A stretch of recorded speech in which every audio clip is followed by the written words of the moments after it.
Okay, so first things first, you have the load manager. That's this guy here. This is, and you should do this before you even load the sim. So I've already done this, so just so you know.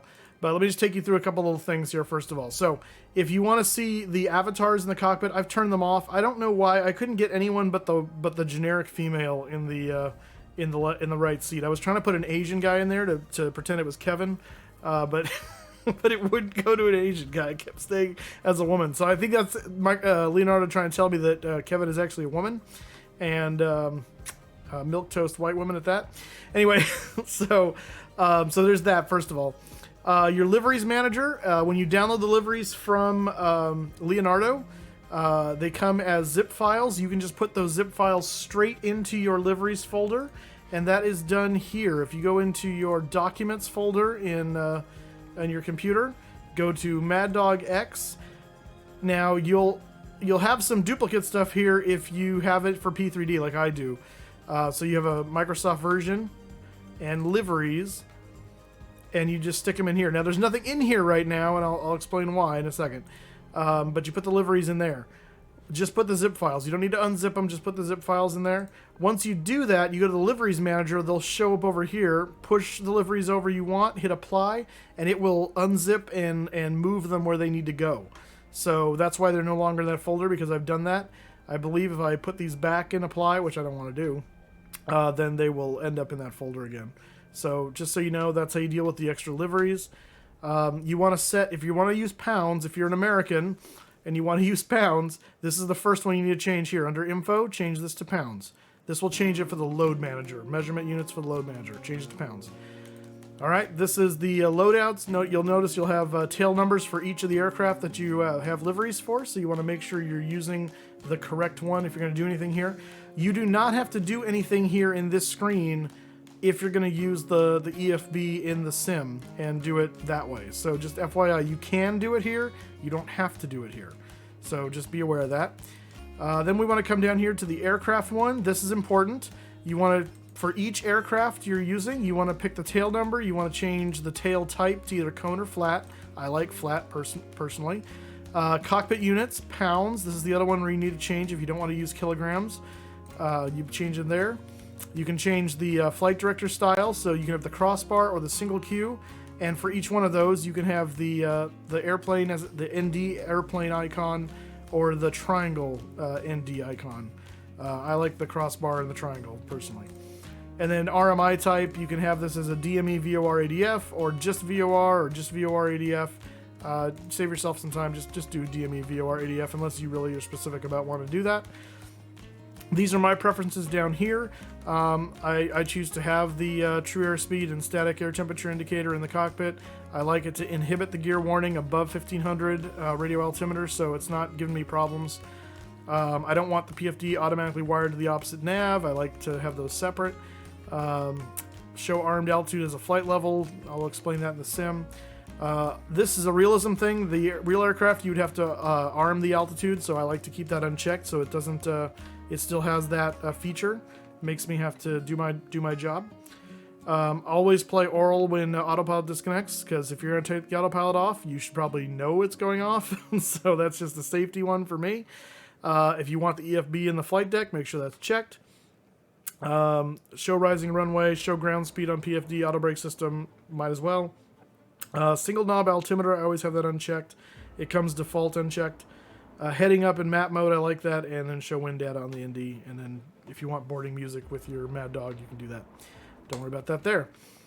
On the gear shift, on the gear lever here, or selector, I run with realistic mode, enable failures, manual fuel and load and handling. That's me, I like failures.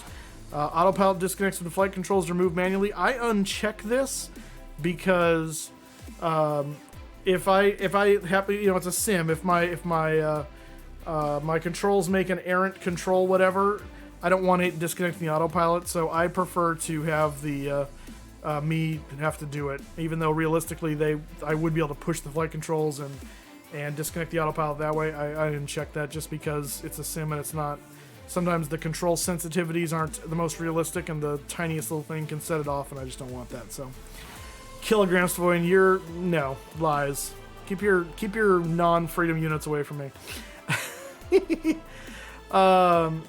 Automatic update, aircraft weight, center of gravity, flight number. I think this, I believe, is doing what I think it's doing. I have it checked for now. I may change that depending on how some things are.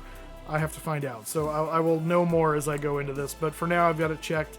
Refueled aircraft, I have it unchecked because I want to set the fuel and have it do that each time. I want the pilot monitoring calls. That's like the 80 knots, V1, VR, that kind of stuff. Enable mouse wheel acceleration. This is big. So when you use your mouse wheel, you can accelerate through the numbers faster as you go. So it's not just a static. It'll help you get through higher settings faster. Synchronize the CM1, CM2 settings. This is so if you set the baro on one side, it'll set the other, that kind of a thing.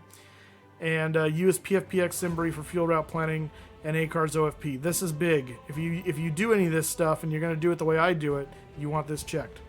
I haven't messed with any of these settings. I may change these as we go, but for now, this is just lighting tuning, and it's fine for the time being. I don't care. This is something you want to be aware of, and we're going to find out as we fly this aircraft if we need to tweak any of this. But this is some built-in axes calibration stuff for the elevator, the ailerons, and the rudder. So I'm leaving it as it comes stock right now. Something to note about the real MD-80 is it doesn't, you're moving trim tabs usually, and so you end up having to move the controls a lot more than you would think you would normally have to, because it's not doing a whole lot until those trim tabs kind of take over. And so this can help kind of make this feel a little bit more natural in the sim by messing with this, potentially. So I'm going to see how it is with how they've got it set first, and then we'll go from there. So just know that that's there, though, and you can tweak that. Last one here is the failure rate. I'm just leaving this default for now. This is for light failures, serious failures, and dangerous failures. You can also tick this, which will display a text message when a random failure is armed or triggered. I don't like that because that's cheating to me. I don't want it to go, oh, you had this failure. No, I want to figure it out. So again, if you want to do failures but you're a little bit nervous about them, you might turn that on so you know you got a failure. I am of the mind I like to treat this like it's the real thing, and you wouldn't have a little text message popping up saying, by the way, we failed this on you. So anyway, that's a personal preference. I'm not going to click on this one because that's where my registration stuff is. That's where that will be for you. And whenever you make any changes, hit this little guy right here. This is the sync, save, and sync. Notice right there. The check mark will save and exit. So you don't want to use the check mark unless you want to be done. I always leave this on and running when I'm in the sim just to be safe in case I have to reference this for some reason. So I almost exclusively use this, and then this one I'm ready to actually close it. But this is your save and sync you want to do. Okay, we're going to be flying November 995 Delta Lima, which is old school Delta colors today because I think it looks awesome. And so let's get into the sim. I'll move that out of the way. And then to change, okay, so remember those two areas for pounds that we talked about in there? There's one last step you got to do.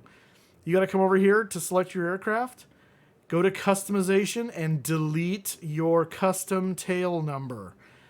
Once you do that, the sim will go, oh, we're using the tail number that came with the plane, and they want pounds on that. I will use pounds now. This is what prevents the aircraft-specific information from making it over there. That's it. Yep, that's it. So take off your custom tail number, whatever you've got in here for this aircraft, delete it, or you can put the tail number that matches the aircraft. That will work too. But it's easy enough just to delete it for me. I don't fly in multiplayer usually with these aircraft, so this means nothing for me anyway, so who cares? Okay, so that is that. I'm leaving. I know, it was that simple, right? Conti, it's props to Conti, because he's the one that let me know about that. I don't know if that was in the manual anywhere, but he figured it out, or he read it somewhere, and so yeah. We're going to set that as departure there. We're going to be at Fresno. I'm not going to start at the gate. We're going to start out in the terminal over here, in the cargo ramp over here, and we're going to go fly.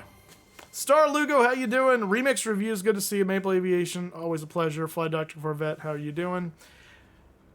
Welcome here, everybody. The first one to do that. Kevin. Yeah, we're not gonna do the giveaway today. I just want to focus on this guy. So you're here to see the Mad Dog and me, and that's it. Let's go to that. No, let's not do that. Let's go to that. There we go. No giveaway. Is it still technically called the Mad Dog X? I always thought the X was like in reference to FSX. But maybe not. Maybe it is called the Mad Dog X. All right, look at this beauty. Look at this beauty. It is glorious. There's a what do you call it? A cabin. Hey, dude. How you doing? This is fun. You can't quite walk out of the plane. There's an invisible barrier right there. You stop. So some cool things. They have some stock cabin views too. I can get to I can get the cabin ones. I can only get to 3 of them, and I want to kind of figure out how to get the other ones eventually. But right now, Control 8 gives us this view, Control 9 gives us this, and Control 0 gets me that. The other ones, 7, they're all cabin views, but I mean they're all instrument views in the cockpit, which I don't care about because I have my own. So I went through and set up my own views already. So I have, this is pilot flying. We've got the co-pilot's view here. I've got an overhead panel shot. We've got the primary FMC. I have this one for dealing with ACAR stuff. So I know these are kind of redundant, but I like to normally go heads down just like I'm looking over the FMC. But this is for the beginning when I'm programming the second one.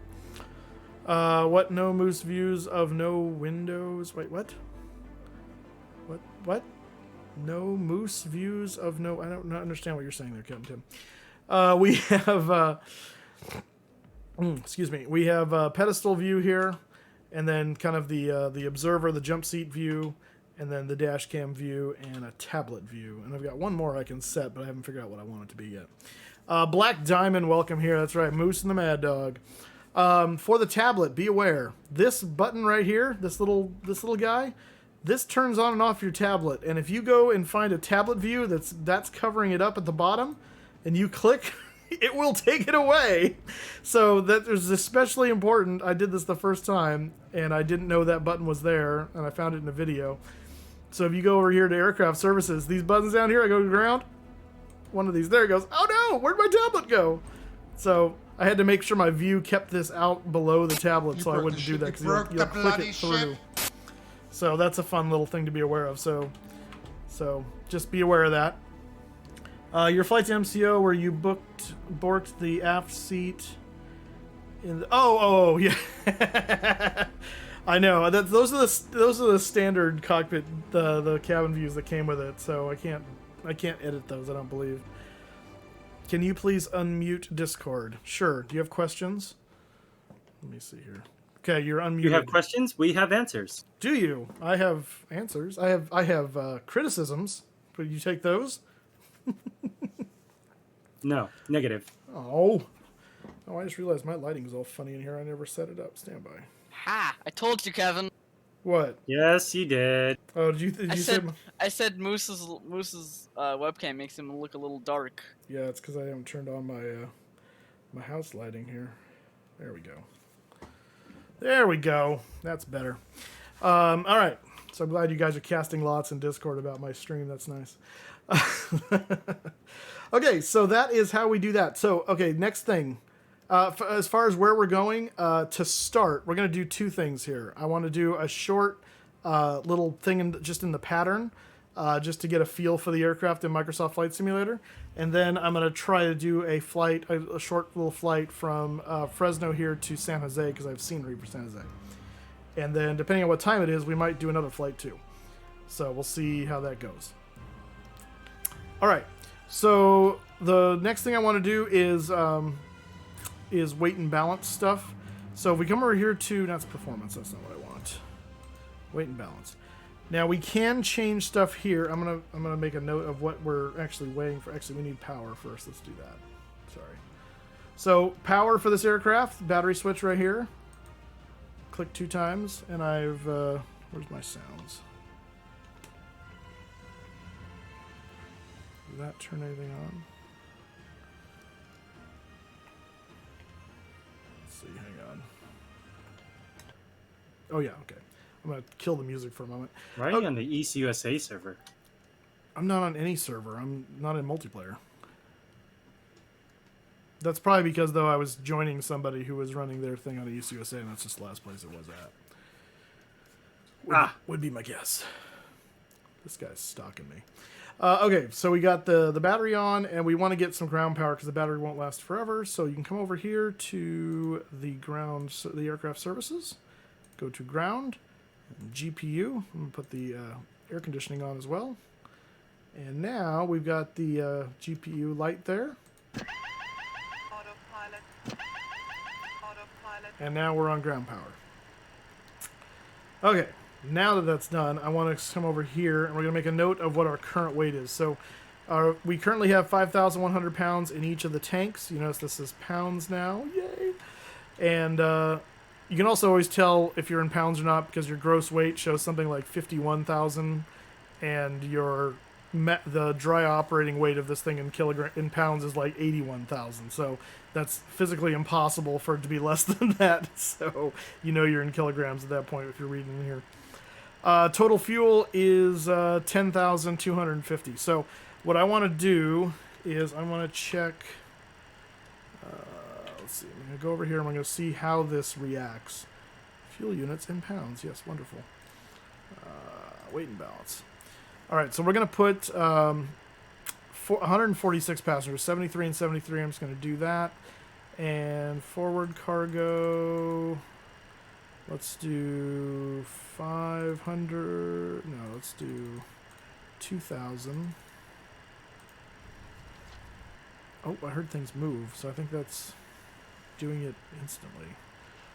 Which I think maybe we don't want to do. I think if we're going to board them using the system, we don't want to do that. So let's do that, and then let's do aft cargo as 5,000. I think there is no way to like slowly board them. I think it's always instant. I don't think so, because I think that's this setting here. I think this, let's see, where is it? Automatic update aircraft weight, center of gravity, all that stuff. I think that might be what's causing it to do it instantly. Maybe. But I'm not 100%, and I don't know if changing it now will have any effect. So let's. Changing it now will have an effect. Oh, will? But, I mean, Okay. You just have to re-enter the numbers so that it Yeah. resets to 0. Okay, yeah, because it's 129 now, so it has gone up, right? Like if we take off the people here, let's go 0, enter. Yeah, that went down. Okay, so let's take off all the people. 0, enter. 0, enter. 0, enter. Okay, now let me turn this off. Automatic update. Save and sync. 73. It didn't move. 73. It's not changing. That's good. 2,000. And 5,000. Okay. I think that did what I want. Yep. See, it hasn't updated the weight. So now, though, if we come over to the board option, which is in aircraft services, and say start boarding, it will start to load the passengers. And I think if we come over here, the weight slowly ticking up. Let's find out how it does that. Or I wonder if it will just wait till they're all boarded and then load all the amount at once. 91,350. I'm just going to make a note of that. We'll come back to that. 91,350. We'll see how often it updates. That's cool, though. Well, it does load. It doesn't immediately load the fuel. Correct. So, but I mean, we've got some people on now. We got 11 and it hasn't moved. So I'm wondering if it's going to wait till this finishes and then load it all at once. That may be. Booms 1. Oh, I knew I would recommend this from day one. Yes. I mean, I haven't even taken it into the air yet, and I can already tell you I'm going to recommend it. I can already say with confidence that we can recommend. Oh. So, okay. But we'll know in a moment, for sure. For surezies. Let's go back to Let's go back and get our fuel set. Weight and balance. And let's put in... what's the max on each? I think it's like 9,000 something. It's like 9,280 or something. 9268. 9268, thank you. Have you gotten this yet, Kevin? Oh, yeah. Oh, good. I woke up at 4 and bought it for some odd reason. I love it. All right, so we got the fuel, 9268 both sides, and then we come over here and we go to ground, and we're going to say, so here's the fuel we have on board, here's the fuel requested, and we just click that, and it will start loading the fuel. And we should see those numbers start to tick up here in a moment. Yep, there they go. Brake dot. That is brake. What are you doing? What brake dot? What now? Who? Sorry. By the way, David, I put my hydraulics on, and after putting my hydraulics on, this aft stairs does come up. Okay. Sorry, my microphone got. Yeah, I had to cycle mine, and then it worked. I was like, oh, okay. Gotcha. Well, all right. Yeah, so on the ground, before you have engines, you can turn on the aux pump and the trans pump, and then if we come over here, I can lift that up. I wonder, though, because I'm boarding, I wonder if it will inhibit me right now from doing it. That's an interesting idea. You are not going to demo the sim brief? No, I will for the flight. This is going to be a pattern, Captain Tim, and I'm going to demonstrate the sim brief import for the actual flight, because I'm not going anywhere other than the pattern for this first part. So let's see if I can bring up the aft stairs. Yeah, see, yeah, aft main is open. I'll bet it won't let me close that. Oh, no, it will. Yeah, and it's coming up. Okay. So we can just use the forward, and it's still load and pass. I wonder if it'll slow down. I think it just boards them through the front. I would think so, but I know in the GSX era with if you don't have a jetway, it gets like GSX won't start boarding and deboarding until those aft stairs come down or something, even though you get the front. I believe, because I did that once, and I was like, oh, what the heck? So, okay, so we want to cage this guy here, because that's all wonky. That's no bloody good. There we go. And I have not updated the nav data for this yet. It's on 2113. We'll do that later. I don't care for right now. We're not flying on the network, so it doesn't really matter. Pause in it. We're going to do KFAT.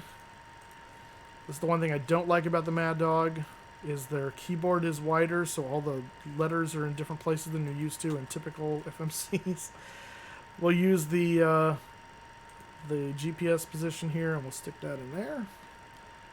And as far as our route goes, we're going from KFAT to KFAT. KFAT to FAT.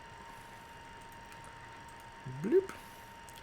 And we can do departure, arrival. Departure, we will do 29 right. And arrival, we will do 29 right.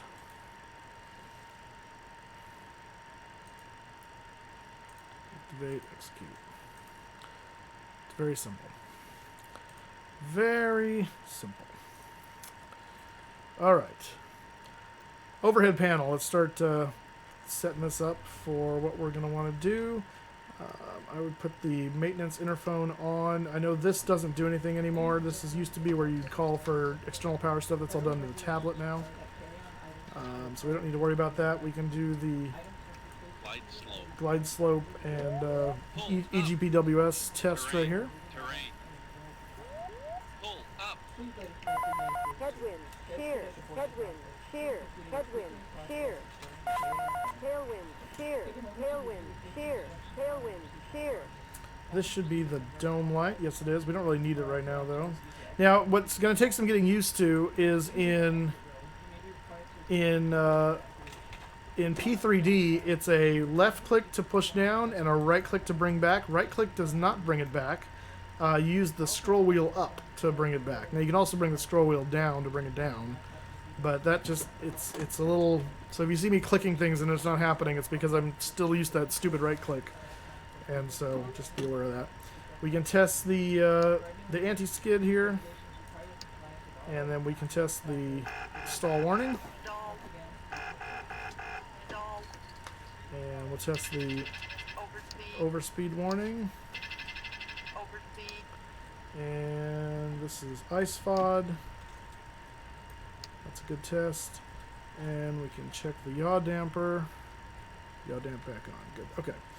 So that's all good to go. We're going to cycle the pressurization system there. We'll deal with that in a little bit. The door, cockpit door, is open when you lock the door. It closes, and when you unlock the door, it opens again. So you get cockpit open, cockpit closed. So it's kind of cool. So that actually does something now. Hey Amtrak, how you doing? Yeah, we're not doing the ticket moose today. Just doing the Mad Dog itself. We'll put the windshield heat on right there. We can do an annunciator light test and make sure our lights are working all throughout the cockpit. And that looks good.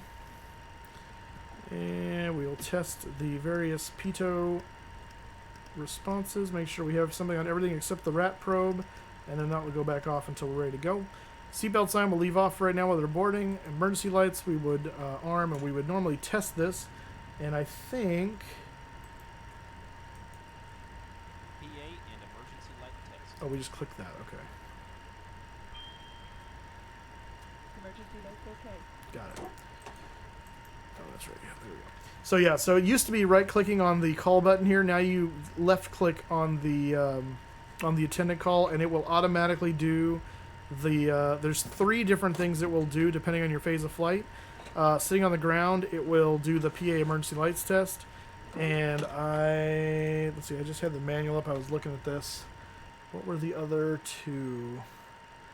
I'm guessing one is like be seated or something maybe. Yeah, because it's on ground, taxiing, and landing. So it's probably to like have them sit down. It doesn't actually tell me here. So we'll try it on our end and see what it does. And I'm guessing landing is going to be like, hey, take your seats for landing. Take your seats for takeoff is probably what the other 2 are. All right, so those are good. We're going to leave the fuel off for the moment. And once we're done fueling, we'll start the APU. If you need to, you can hide the yoke by clicking at the base of the yoke here. And it will turn off and on the yoke. I think it kills both of them. Yes, it does.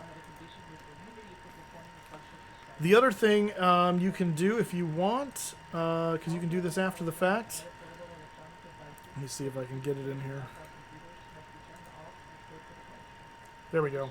So you can have the avatars in here. Now, according to what I have it set to, this should be an African female. Maybe it's a South African female? But if I change it to Kevin, which is a Asian male, and I update it, it doesn't change. It just stays a female. So Yeah, it's the same thing. yeah. So, but that's why Asian males tend to be pretty feminine. That's what I thought. So, male Arab. I'm afraid this might turn into Mohammed, but I don't think it does. So, anyway, I take these out because they're kind of weird, and I think it might impact performance too, but I haven't tried it yet. You can also turn your own on, and you can never really look at yourself. Let's see, I'll turn mine on here. But when you look down, like you can see your body, but if I try to look back at myself, it goes away, which is kind of cool because then if you move outside of the flight deck or outside of your seat, you go away just like you moved out of your seat. So this is the kind of cool one because then you can kind of look down and see yourself there, which is kind of cool, I guess. Right, Maddie? I just turned it off. Yeah, I know. I turned it off too. Could use the FPS. Yeah, that's what I figured.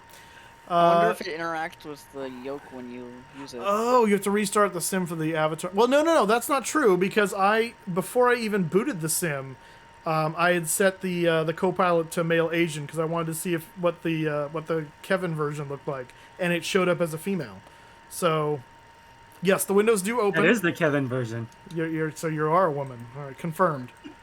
So, but yeah, the windows open. There we go. Oh, Look at that. Really cool. And then lock back up again. So, yeah, so I'm curious about it. Oh, whoops. Yeah, no foul language, please. Thank you. So you can hide the yoke. You can get rid of the tablet. I have the tiller access active in Microsoft Flight Simulator, so I can do the tiller from my my joystick over here, independent of my rudders, which you can see moving right there, as well as the are the brakes? Hang on. I'm wondering if the brake is... When I hit the brakes, you see they're coming up. They're like always in the... Oh, they're always in the down position. Okay, we need to fix that. The brakes are like constantly on. Actually, I wonder if that's because that... Wait, what? Why did that go anywhere? Why is my parking brake not working?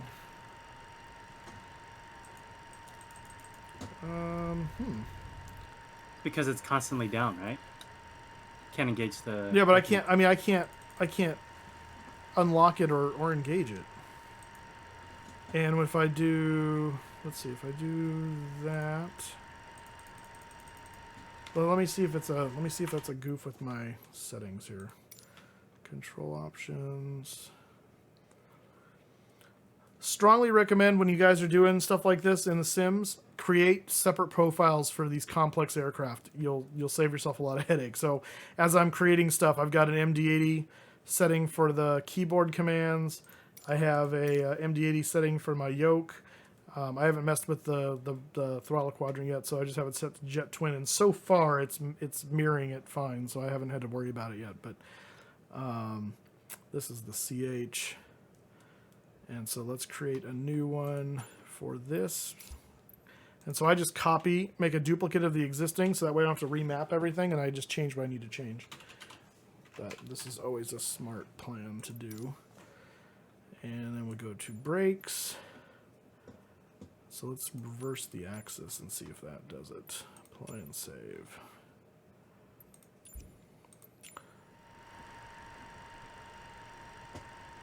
No, see, that's weird. Now I can't tell if that's because the brakes are on, and so it's wanting to...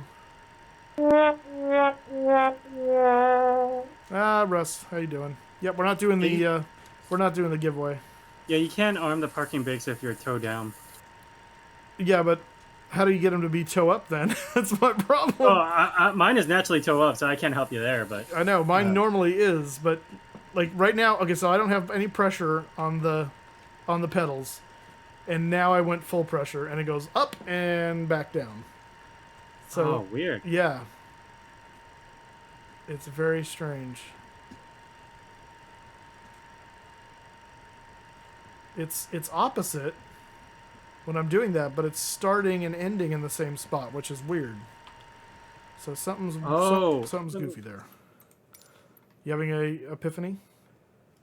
No, let me see if I can figure that out. All right. Yeah, no giveaway today, Illinois. No giveaway today. Dun, dun, dun, dun, dun, dun, dun.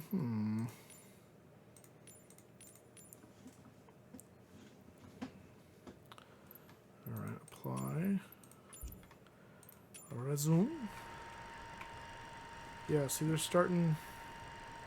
What's there's I saw in here the keyboard brake command. Where was that? They have some that are like default settings here. Do you have anything assigned to another control assigned to your brakes by any chance? You know what? That's a good point. I might. I shouldn't, but I might, and that could be the problem. So let's check that.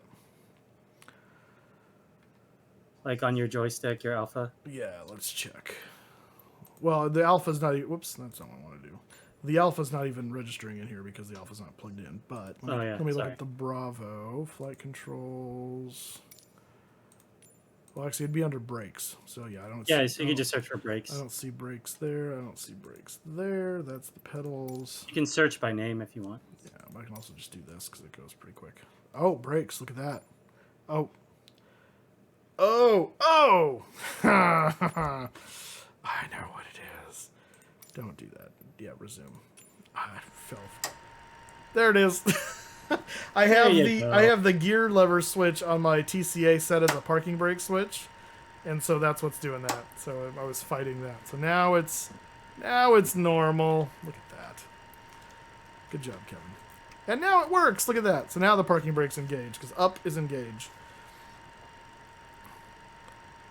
Let's see if I do Wait, is up in? It's pull to engage, yeah.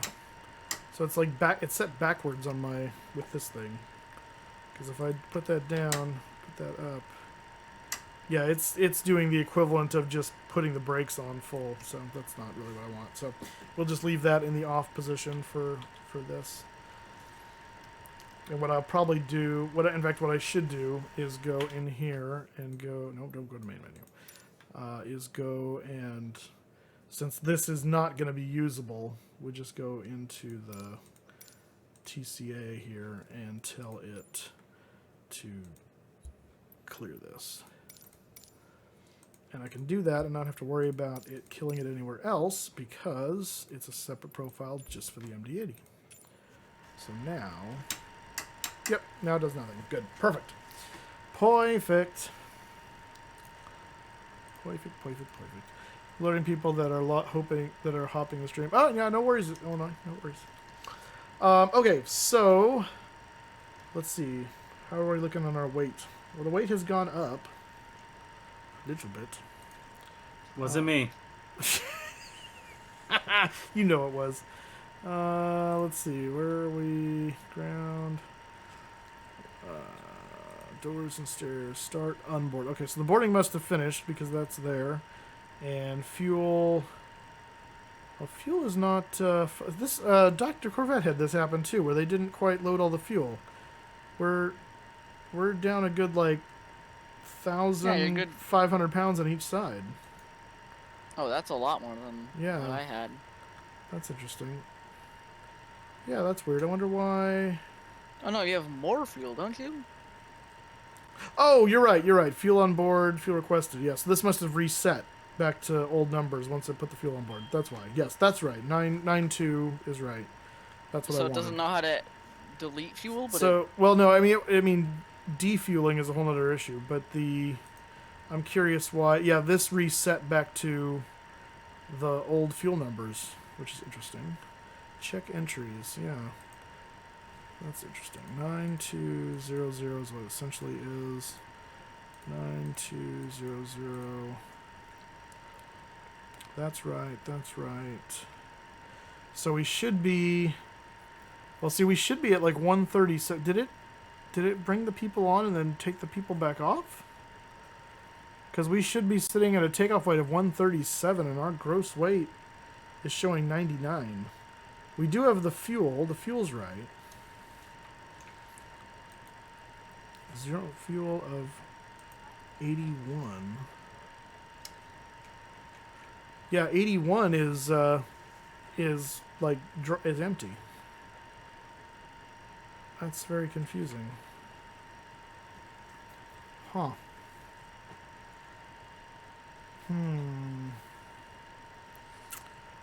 Lazy fuelers. I was under a tornado warning that was not for my city, but it was east of my city, which passed. Oh wow, Illinois.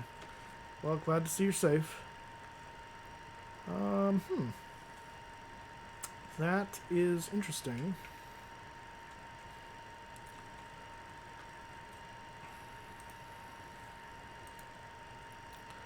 And the only option is to unboard, which... Let's do this. Let me turn back on the instant. Mac update.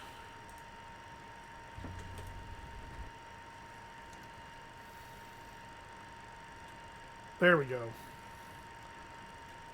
Yeah, so we're going to have to watch that a little bit more closely. And maybe because I started fiddling with some things that I shouldn't have fiddled with.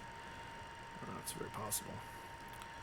So they closed all the doors, so that's good. And if we go to weight and balance, I do want to see our takeoff CG is 18.7. So we would want to come down here.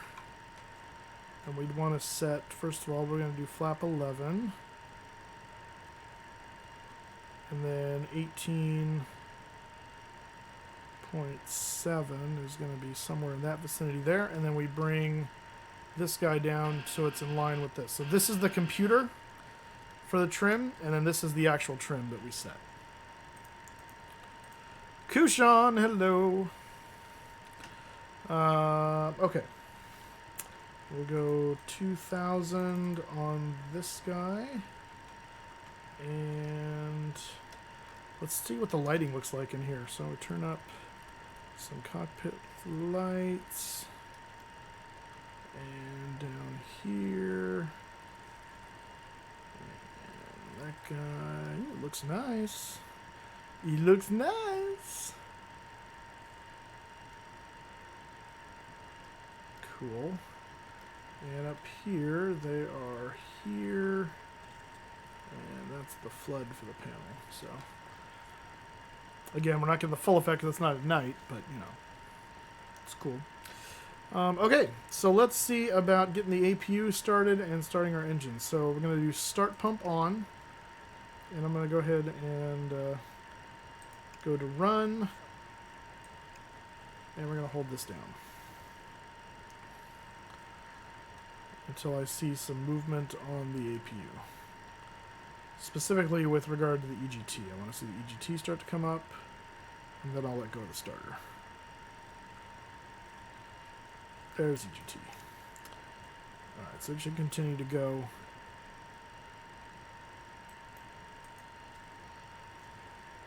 What will be curious is to see, so in the my method for starting the Leonardo in P3D, because you have to hold the starter down and engage the fuel, and so my trick to that is you can click the starter while holding left click, right click on another switch, which I use the tail light switch, and then you can let go of the left click and it will hold that in position. Right clicking doesn't do anything in this one, so I don't know how we're going to do this. We're going to have to see how that works. You may. I use the wheel, the mouse, the scroll wheel. One click down holds it down. Oh, it does hold it down? Okay. Well, good. That'll solve that problem. Fantastic. All right, and we have APU there, so we're going to switch over to the APU. We're going to turn off the external power, so that way they can disconnect and not get any discharge funsies. Over here to ground and GPU. Disconnect the AC as well. Oh, here comes the police. They know we stole it. All right. And after it's been running for a little while, we can turn the air on. I don't know if it's going to come. Yeah, it's not going to. This is our pneumatics right here, so we're going to give it a few more moments. Now I should be able to put on a fuel pump now that we're powered and turn off the start pump. Yes.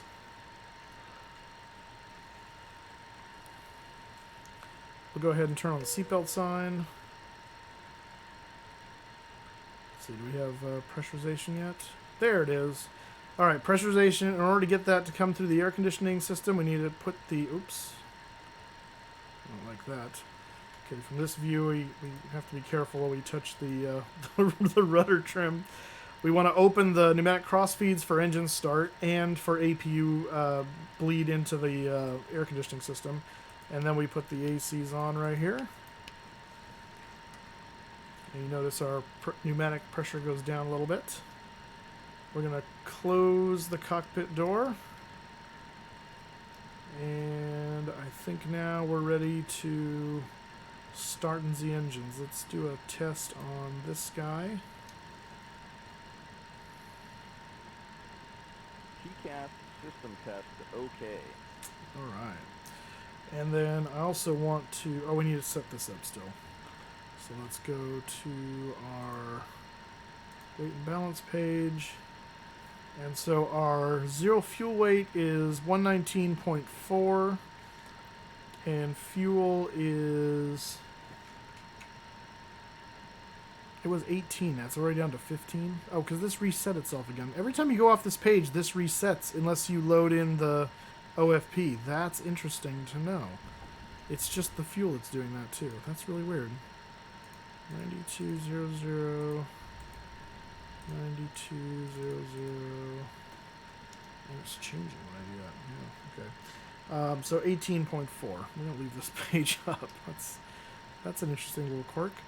All right, so wait. Why does it say fuel on board 26? That's not. Oh, because I. Damn it. 0.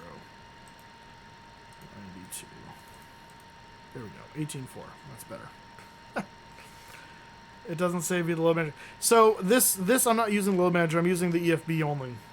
So, but normally this is I'm only entering these manually. I'm gonna show you, Matty G, when we do our actual route flight, a better way to do this. So this is only for doing circuits, and so yeah, just bear with me.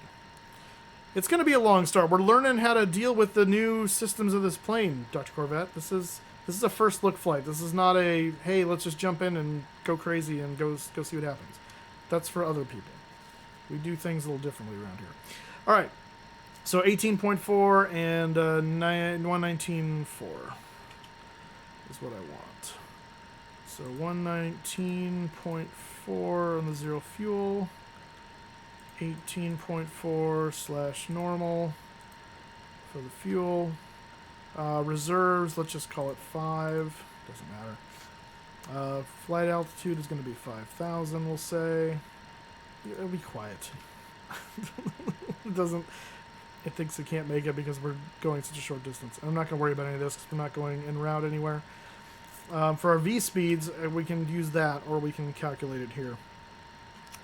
So, takeoff weight is 137. Oops. 137. Let's go back here to performance. Airport. KFAT. Dry. What's the weather doing? 320 at 9. 320 at 9. Temperature is 28. Runway 29 right. Flap is going to be 11. Oops. Can I go the other way? No. To go around the horn? That's lame. There we go. QNH is 2986. Any ice off, packs on. And this was 137. Let's call it 00. Calculate that, please. All right, select temp 43, 137, 141, 150. 137, 141, 150.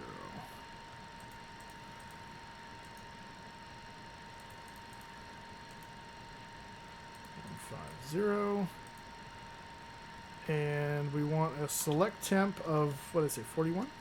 43. So to do that, we need to turn off the ART, which is the automatic rating something or other.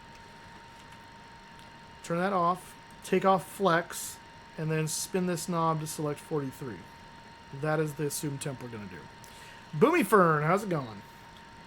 All right. That's the lovely camera system. What says that? Is this still showing 130? So yes, good. Okay, perfect. All right, so now I believe we are ready. Let's go ahead and start our engines. We're going to tell this nav lights on and make sure the beacon is on. We're going to turn off the air. So we have enough for starting. This is going to go to all, or both rather. And then starter switch. Ah, it does work. Perfect. Well done, Kevin. And actually, I want to make sure my other fuel pumps are on too. That'd be good. All right, we're looking for about 18% on the N2 there, and then fuel valve, come on. Did you hear what Qantas just got? I did not hear. Hello, Loviz, how are you? And there's light up. EGT starts to increase.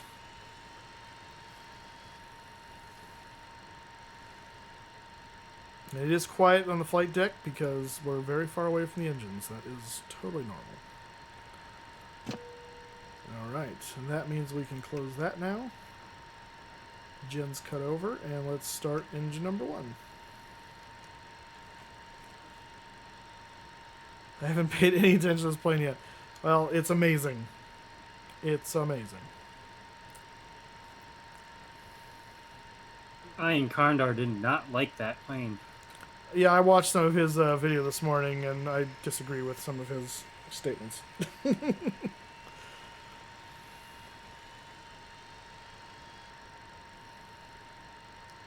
Which is funny because he has the isn't he used to the P3D Mad Dog? Like it's not unfamiliar to him, right? I would think so. Yeah.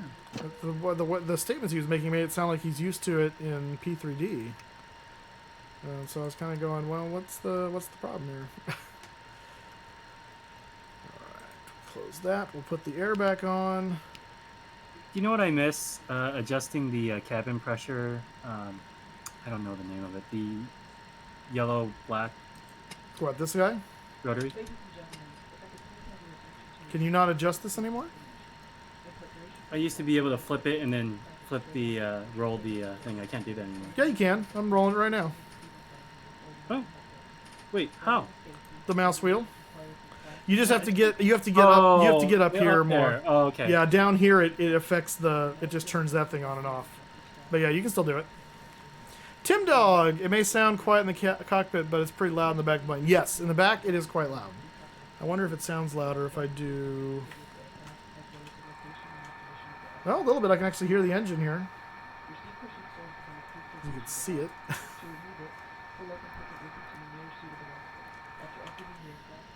All right, back to the cockpit. That's not... There we go. Okay, so we're gonna put. How do you arm? Oops! Don't like that.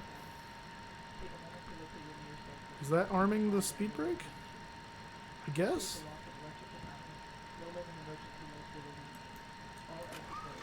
Oh, there it goes. I was doing that earlier, but I guess if the engines aren't running, it won't actually arm. That's good to know. Okay, cool. And then let's see if we go flaps.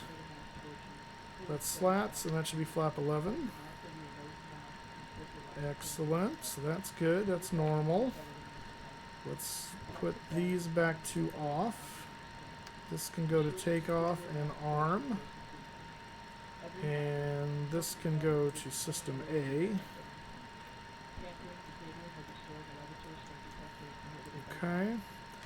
And we'll do that on. Make sure our flight controls are working. Again, this one we're just taking it up in the pattern, and then we're going to land it again. I should hit the bugs here. Oh yeah, click them. Okay, more specifically. Good to know. And what's our APU gen, pitot stall heat? Oh yeah, turn that on.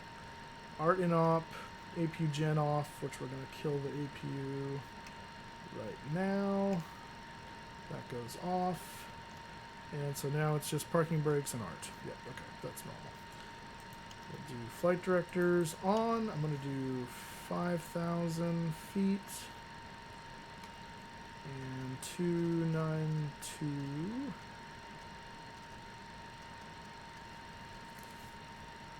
And this is going to be 150. Oops. Cool. All right. Let's try taking this bird out. That does the parking brake and forward. So thrust levers are working. That's good. Here's what I'm really curious about. This is the moment of truth. Okay, that moves it that much. That moves it about the same. Yeah, that's disappointing. So the rudder and the tiller are doing about the same amount of work. I was hoping that would be separated, but it doesn't appear to be. Got a nice ground rumble when you're rolling, though. Yeah, that's disappointing.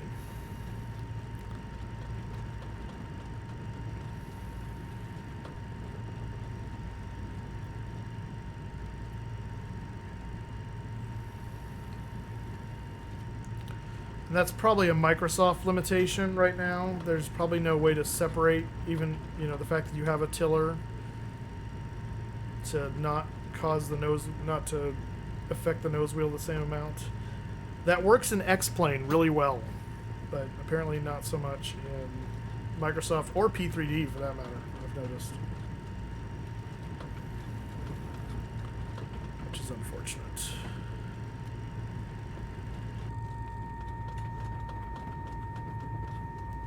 Go.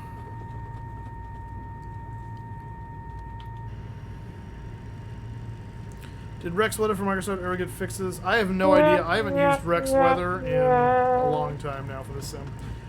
Dreamer969, welcome here. Yeah, we're not doing a giveaway today. Just I'm just gonna testing. say no on that. They added a tiller access. They added a tiller access, but it doesn't really do anything. I mean, in the sense that it. So if you have a tiller access set up, Tim Dog, it should mean that I have full control of the nose wheel with the tiller. But by using the rudder, it should only move the nose wheel somewhere between 10 and 17 degrees. I believe in the MD-80 it's about 17. A lot of most planes it's like 9 or 10 degrees. But even with the tiller access, if I full deflect the rudder, it moves the nose wheel right now the same amount as if I move my tiller full deflect. So it's not doing it. And the advantage to that is you can use a lot more fine rudder, major rudder control when you're trying to come in and steer the aircraft on landing without making it wildly fling around the runway because it's moving the nose wheel a huge amount. It'll move the nose wheel a little bit, but not a huge amount. So that's the advantage of having a tiller. Otherwise, you might as well just use the rudders and not have a tiller access because it's kind of defeats the purpose.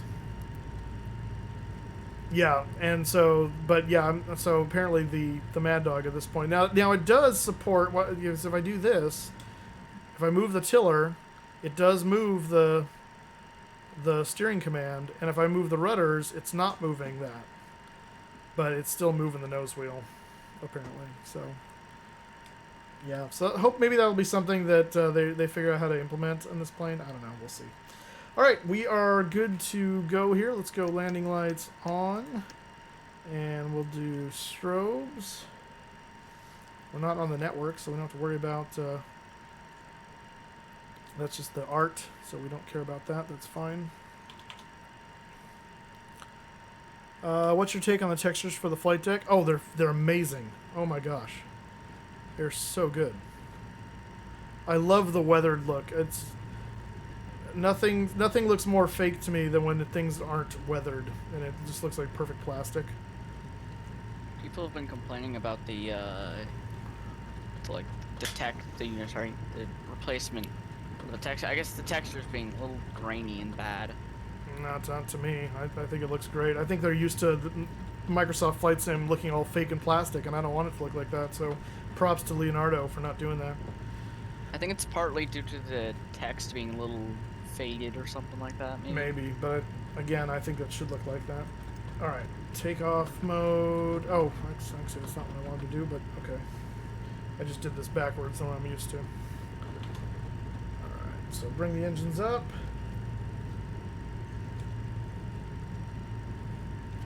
And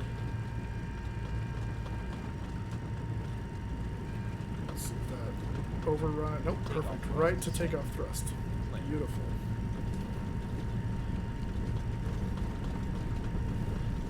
8 knots, cross check. All right, here we go.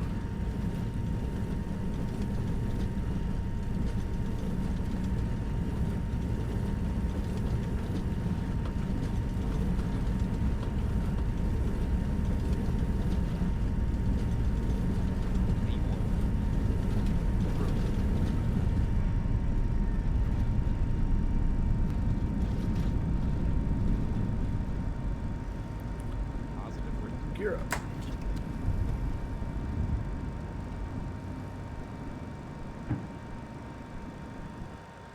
Gear up, lights out.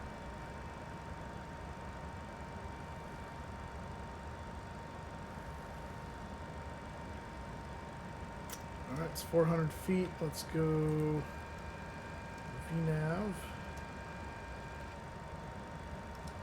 That'll put us down to climb power. Climb thrust set.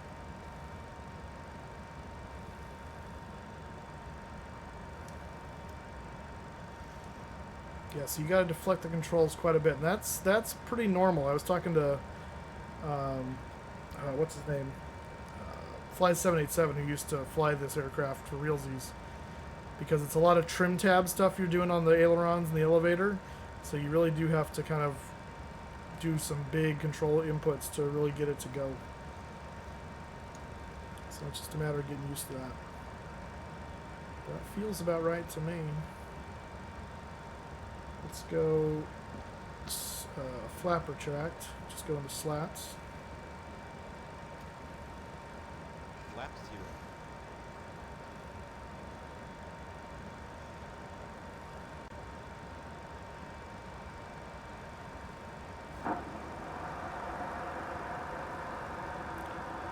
Who was able to use the bathroom while we were taking off?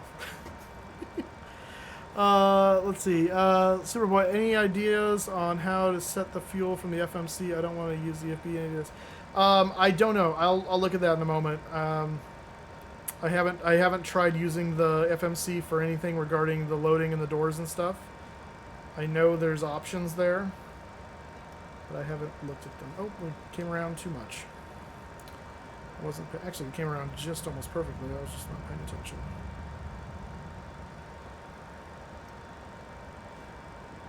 Is there a green spot on the airport? Yeah, I don't know if it's there in reality, but it's there in the sim. Alright, there we go. Slats up. The green spot? The black spot! You dare give me the green spot?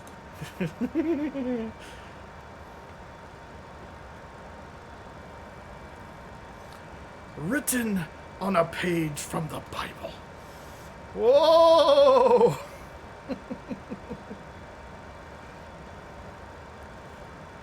it's gonna hold 250. House and B3D V6 Mad Dog.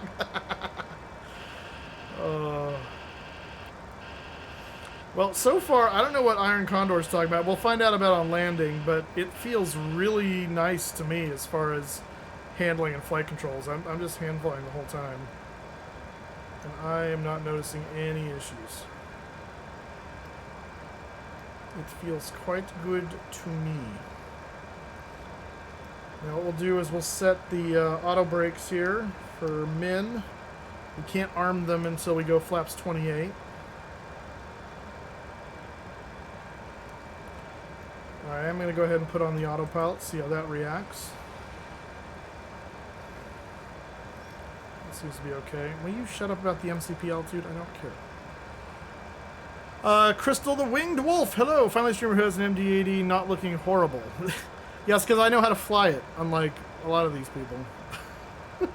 Cough, cough, me. Cough, cough, most of the streamers, because most people haven't been flying the P3D Leonardo except for me. Then you have the few that flew the rotate one. Yeah, and it's not nearly as good as Leonardo. Dave, to answer your question, there is a green spot, but it's not that bright. The bright green spot. The stream without the MD. That's right. Hey, Steve, how you doing? Most Microsoft Flight Sim streams with display and have the cockpit looking super low res. Also, they don't know how to fly it. Yeah, I don't know what about the cockpit looking super low res, because this is just how it loaded for me. Yeah, it looks fine to me. Yeah, it looks great, as far as I'm concerned. Let's see, landing, we're going to do 29 right, that's fine, that's all about the same. Landing weight, let's see here. 13, let's just call it 136. We're not going very far.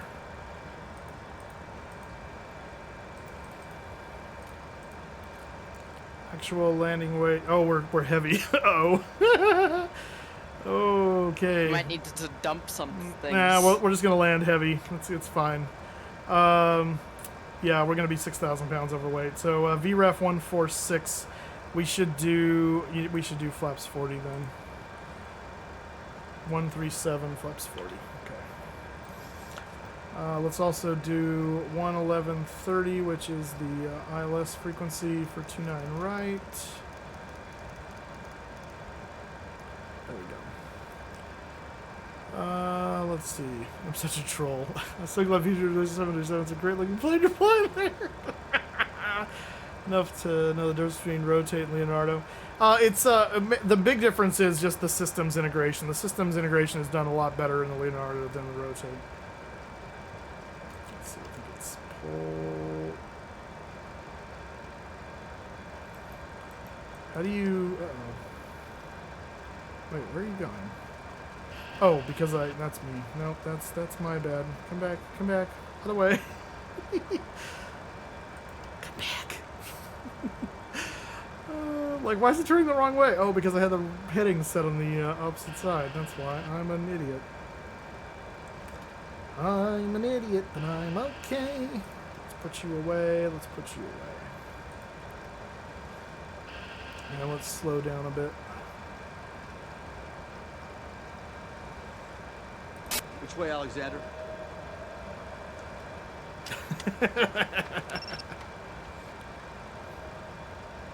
This way.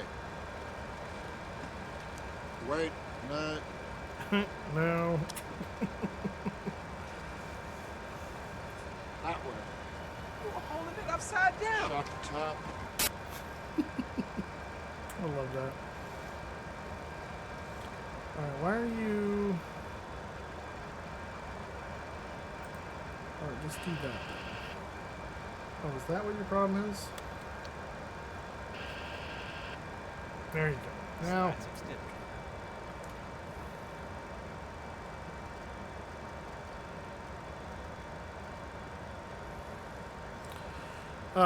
Work all night and I sleep all day. I'm gonna check out all of it. So I'm on the autopilot right now, and it's functioning well enough for what I can tell. Art in op. Oh, I just probably turned that back on.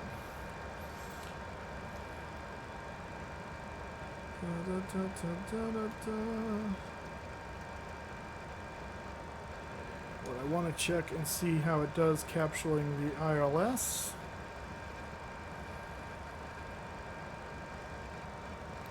Let's go flap 11. Actually, we'll go all the way down to flap 15.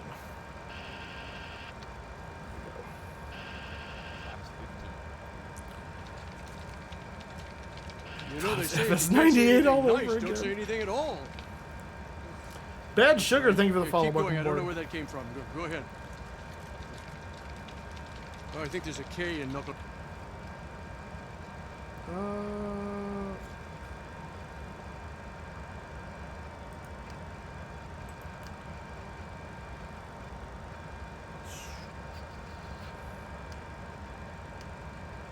Did we fly through the... It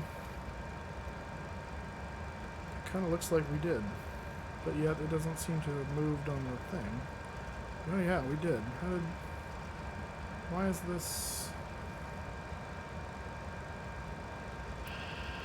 We must have flown through it before I armed it.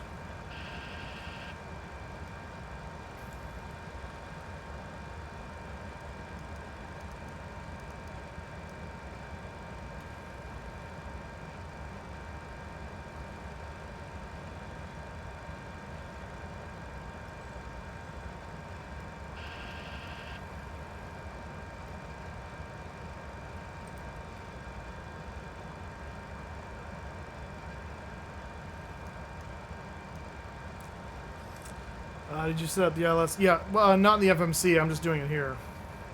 You don't on this aircraft. You don't do it in the FMC. You do it up here.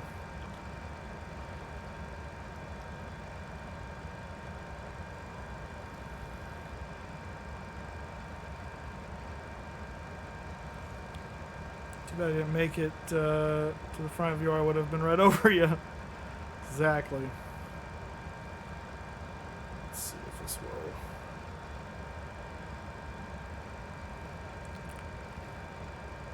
ILS is selected.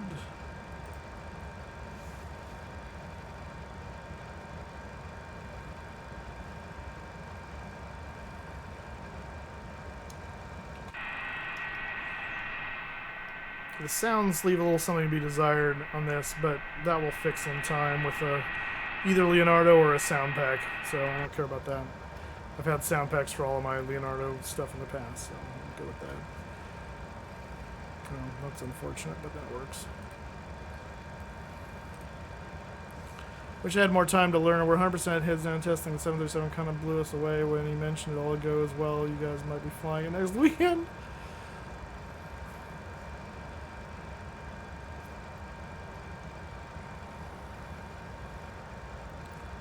So, Steve, is this Delta one of your paints right here?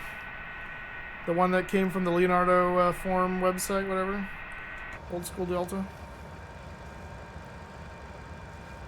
I'm going to take the yoke away for a moment just so I can see this happening.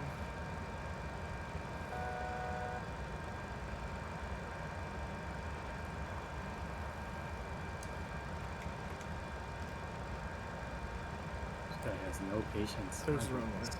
Who has no patience? Oh, perusing the support forums on Leonardo. Oh, I hate people that are just like, I need this now! I need this now. I paid €92 for this. What a piece of junk. Blah, blah, blah.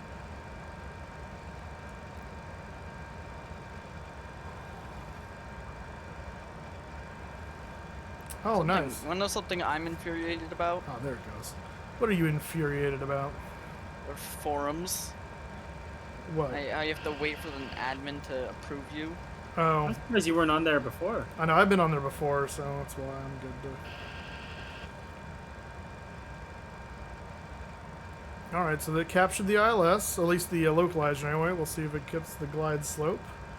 Let's go gear down and flap 28. Gear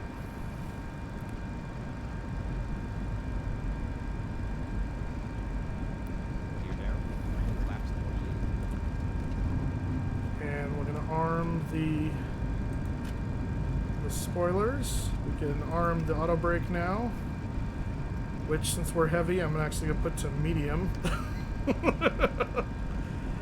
And let's go to 160 and go flaps 40.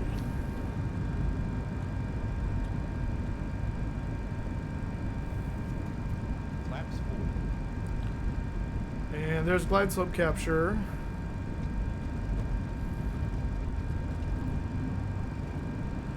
I was gonna paint it, but he really wanted to, so I walked him through how to do it. Nice, yeah. I love the widget livery. It looks so good.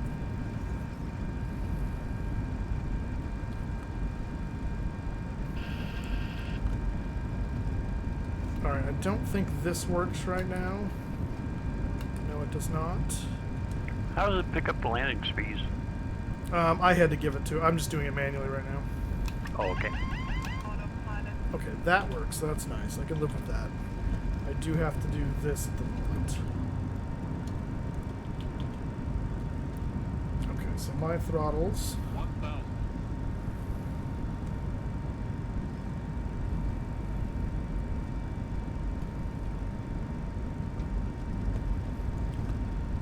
Let's reset this. Are you coupled approach or are you doing this manually? No, I'm manual now. I'm autopilot's out. I want to feel how she flies. Be interesting at low speed how the responsiveness is. I know. I think that's what Iron Condor was whining about this morning. Light slope. 500. Doesn't have a lot of aileron out there. No, it doesn't, and it's because it's a lot of trim stuff. It takes a lot of control input to really get it to go too. But yeah. I think you mean flying tabs. Yeah, flying tabs. Thank you. That's what I mean. Never liked them. 200.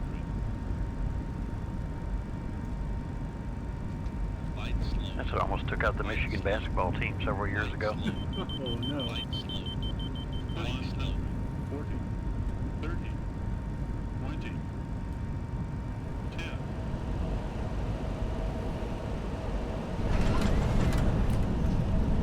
Oh, I like that. That is crisp butter. That's a nice term, David. Yeah, crisp butter. Oh, that's good. Yeah, I don't know what Iron Condor is talking about. That feels nice to me. 60 knots. Is our auto brakes out? I think so. Can't tell. There, now it is. Oh, you got it fully depressed. Okay, good to know. What was that? You mean the spoilers or what? Auto brakes? The auto brakes. Oh, okay. Yeah. I wasn't seeing the ABS light go off, but as I was tapping the brakes. But apparently on this, you gotta like fully depress real quick on your feet to get it to go. Ooh. What about the thrust reversers? Turning radius, least I desired. They work fine. I had them engage and come out. So I've got mine set to do where the reverser does throttle decrease when you activate on each one. And then when I close it out, Microsoft added in one of the updates now where it will do when you release a command, it will do a command. And so I have them set to when I release them, I go back to throttle cut. And it worked flawlessly, so that was great. Shame we can't do a replay. Yeah, I know. I need to get that software that'll do replay so I can start seeing how this looks. Show the exterior. Yeah, stand by. Let me make this turn here. Well, technically it can. Well, yeah, in dev mode. I'm not doing that. All right, so. Yeah, you can, but you got to activate developer mode, and that kills your log. That's what I just said. I don't want developer mode. Hey, Sean. There's the exterior. It looks gorgeous. Delta widget. Gotta love it. So we're going to go to the gate, we're going to power down, and we're going to load up for a real flight to San Jose. Takes a certain pilot to fly this plane. Not all can answer the call. Yeah, that was nice. Oh, I am super happy with this aircraft. So if anyone was curious and I was saying I'm pretty sure I'm going to recommend this and I'll let you know, I now am fully endorsing this. 'Tis amazing. Now I need it to come out, the Orbex to release the Fresno airport, so I can have that already, because this... Much better in real life, I'll tell you that much. Leaves something to be desired. What is up with these gates? They're, like, disconnected. Hey, look, there's the green patch. Yeah, well, this is a different one. There's another one at the other end of the runway, the other end of the field. God. Oh my gosh, this is a joke. Is the add-on? No, this is I don't know what's going on here, but this is just default Fresno. I don't think there is any add-on jetways. There is no add-on yet that I'm aware of. I mean, Fresno scenery. Yeah, no Fresno scenery yet. Orbex is supposed to be making their Orbex that they did for X-Plane for MSFS, but it's not out yet. What is that red patch under the jetway too? No idea. It's a red carpet. I'm special. But look at the jetways. It's actually, like, disconnected. This is like the lemming people are going to fall out. Langoliers coming through. That's right. Can you please do weight and balance and fuel via MC? Well, let me look at that. We'll do that first. I'm actually going to show you how to do the weight and balance the right way, but because I don't want to do it this way normally anyway, but I do want to see if it works and see how to do it. PNG painters did the curved cheat line. Oh, the GPU on and it just cuts out any. I put the GPU on and it just cuts out. Really? Did you release your parking brake or anything? Because that often will make it kill. Or putting your beacon on is what the command to remove the wheel chocks, and that might kill it as well. So those are some options of what might be happening there. We need to get the APU up. Hang on a second. Actually, let me just put the ground power on. So let me do that's there. Why am I using that one? Let's go aircraft services, ground, GPU. Run GPU.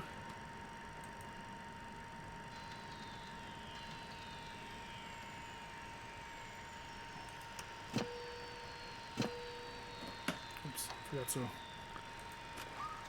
to put the flaps back up. Good morning from Sydney, Australia. The Mad Dog's looking good. Yes, it is. Yes, it is. Oh, goodness. What's this from Steve here? Ooh, KLM-73 in the testing hangar. I love it. Now that he's fully endorsed it, watch kill him on this next fight. Nah, that's Mad Dog. It may try to kill me, but it will not succeed. Okay, so if we go to services, I think this is where we do refuel. So here is... Oh, yeah, so you're going to have to put in your requested and then say start. So let's go... How would you get fuel in the center one, though? Like, it's obvious here. It's going to load the wings first. Well, no, I know that, but if you want to tell it to put stuff in the... Do I just give it a main number, maybe? Let's say, how much is in here right now? Oh, right now it's 15,750. Let's go. Let's go 27,000. Let's just see what happens. I can see why you can make captain in 6 months on the Mad Dog when we were flying it with the airline. Okay, so that does not work. If we do 7,800, I can do that there. No, requested. Oh, so maybe you can't do it. You may not be able to put the information in here. Okay, so here's your other way to do it, I'll bet. If you don't want to use the tablet, who was asking about this? Superboy. If you don't want to use the tablet, I think you're going to have to use the load manager. And so you would come in here and you would tell it fuel. Let's say, let's do 12, let's see. Let's do 92, 92, and let's do 5,000 in the center. And then we do sync. And it has synced back to not that. What the heck? Okay, that didn't work either. What's the fuel gauges looking like?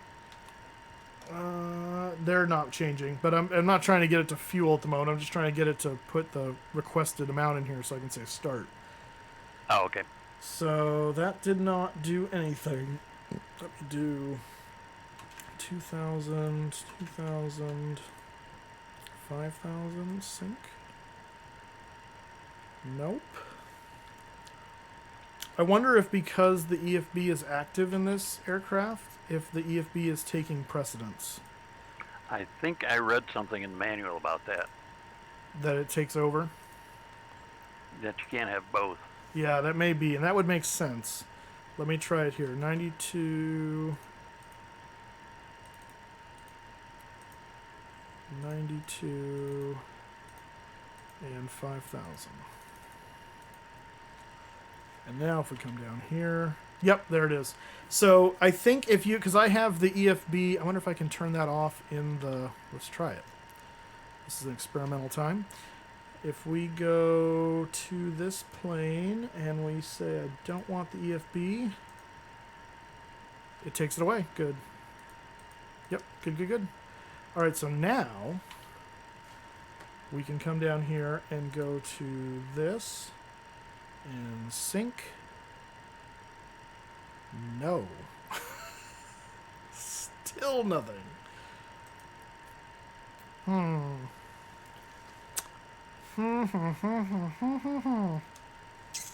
Is there like a request fuel truck or something functionality? No, I mean that would be the start right here, but what I'm trying to get is the numbers into the requested, and so far I can only get that in there from the EFB. I just turned the EFB off. It's not active on this aircraft anymore. They have anything to do with ACARS? Will you order it through the ACARS? I don't think so, but that's worth a shot. Let's go menu, ACARS, pre-flight, weight and balance. So let's say the trip fuel is going to be 8,000. Oops, not 80,000. Taxi fuel 800. And let's say block fuel of 25,000. Send that. I'd pull out the manual, but it took me forever You know, to they find say it. if you can't say anything Thanks, nice, David. don't say anything at all. Art MD-80, welcome here. I'm sorry. Thank you for the follow. Keep going. I don't know where that came from. Go ahead. Okay, sent. Oh, I think there's a K in Knucklehead. Yeah, it's not changing anything there, and this syncing is not changing anything there. I don't know that you would have to restart because it is showing it is taking the EFB away, but that may be because we didn't start it with the EFB. We started with the EFB active, even though we've disabled it now. It still doesn't do it. Don't think me and this thing is destined to get on. Oh, you'll get on just fine eventually. So we remember is the wings hold. Well, no, it's not an issue of that Cap Flyer. I'm just trying to. He wants to be able to refuel without using the EFB and wants to use the FMC. So I'm trying to find a way to do that without involving the EFB, and so far I'm coming up with Bubkus. So yeah, I know how the fueling thing works as far as what goes where and when. That's not part of the equation right now. Yeah, I would say so. Try this, Superboy, because I'd rather not restart at the moment. I would say go into your settings and turn off for the plane you're dealing with. Turn off the electronic flight bag. Try booting it up, and then try seeing if putting the fuel in here and sinking it affects the numbers there, because that may be what it is. No, I know that, Cap, but I'm not. This is not any. I'm trying to get these numbers to update, and it's not updating. So I'm just putting in random amounts to. I'm not caring about how I load the wings at the moment so much as I'm caring about trying to get them to change. So. Anyway. Okay, so let's do this. I'm not going to worry about that at the moment. We're going to go return. Okay, so here's how we're going to do this. I need to turn the EFB back on, though, because I want that back. There we go. All right, so we're going to go into sim brief, and we're going to load a flight.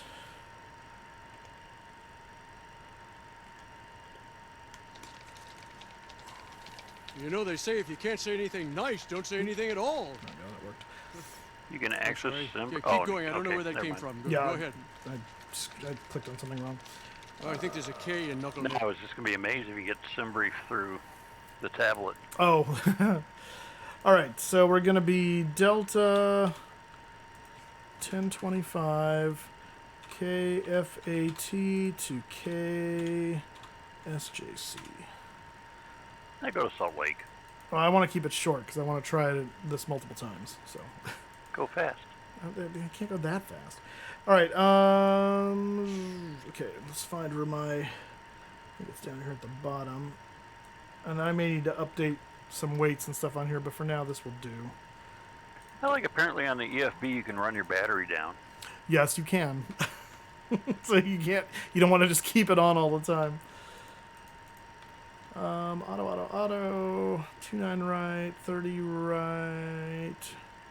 Actually, 30 left, I think is what I want.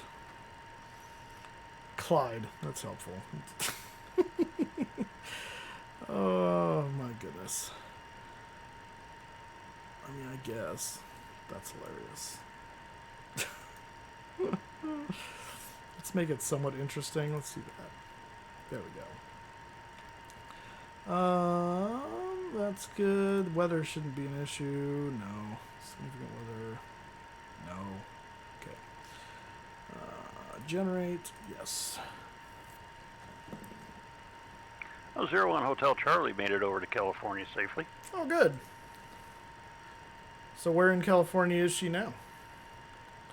Just north of Monterey, like Marina, something Oh, okay. like that. Gotcha. It's got to be nice weather over there. Small little podunk airport. Yeah. Guys doing touch and goes made her do a go around. No, that's not what I want. I'm not going to VATSIM. I want to go to SimBrief Downloader. And I believe this goes in the same folder as it does for the P3D Mad Dog, so I don't think I have to change anything. We're going to find out here in a second. Export. Close that. And let's get off of that now. Whoops. No, that's not right. Go away. Clicking the wrong button. I think I'll just turn the fuel on through the FB and hope it works when it gets added on Air Company. There's you got. I've got quite a few on these on the MD-80 in the sim, never real world, just the sim. Okay. Well, you sat in the back in one. I did sit in the back in one, yes. That, Way in the back. That counts. When I was like 12. Oh no, that one was when I was like 18. What was that? Wasn't the windowless Mad Dog? Wasn't that yours? Yeah, that was mine. No, that wasn't windowless. That was the engine blocking the window, so you can still see out the window like down, but the engine was right there in your face. Took out the aft galley. That was loads of fun. Okay, so what we're gonna do is we're gonna go to import OFP, And we're going to put in our departure, KF18. It's going to use that to search for the correct one here. KSJC. Confirm. And it should have brought it up. And did it? This looks very generic to me. I don't feel like it did. Hang on. You wouldn't have to import that through ACARS first, would you? No, you can do it through here first. In fact, you're supposed to do it through here first. Let me look at my plan info here and see what I'm supposed to have on fuel. 13,915. So yeah, no, that's not correct. And I should have. Maybe it's a different mapping for the. It might be. Simbrief It might loader. be. It might be. So, and passenger is 131. Yeah, okay, so that did not work. Let me do this one more time. You know they say if you can't say anything nice, don't say anything at all. I'm sorry. Yeah, keep going. I don't know where that came from. Go ahead. So let's go. Oh, I think there's a K in Knucklehead. Let's see who we got coming in. OzDave32, thank you for the follow. And Magic Turtle AU, all the Australians are coming in. I love it. It belongs in a museum. Thanks, Indiana. I've sat in the back of several flights, sat in the cockpit with the power on, the fuel, and fueled a few more than I care to count. Just never been able to be up front. You know they when it say if you mattered. can't say anything nice, Still don't say more- anything yeah, at it's all. one of my favorites to fly in the sim. Superboy306, thank you for the follow. Yeah, keep going. I don't know where that came from. Okay, Go so let me consult the Book of Armaments here. ahead. Oh, I think there's a K in Knucklehead. And see where it says I'm supposed to put these files, because I think I'm putting them in the wrong place. Let's see here. Nope, that's not what I want. I may be in the wrong guide for this. PFP, oh, here we go. Copy the file maddogx acars.txt from documents, maddog files, redis folder. Oh, that's not what I want. Well, Simbrief is not fully integrated. We never received a reply. Okay. Plan your flight. Okay. I don't care about that. When you have generated the MDR and route, we will open the route manager and click on the import. Light fuel settings will be directly imported load manager. Okay, but where do you put them? That's what I need to see. Download. Oh, here we go. Load manager can be bypassed and the OP directly loaded into the EFB's perf or EFF apps. In this case, should be export. Oh. No, that's to bypass. I don't want to do that. Okay, Mad Dog, Leonardo.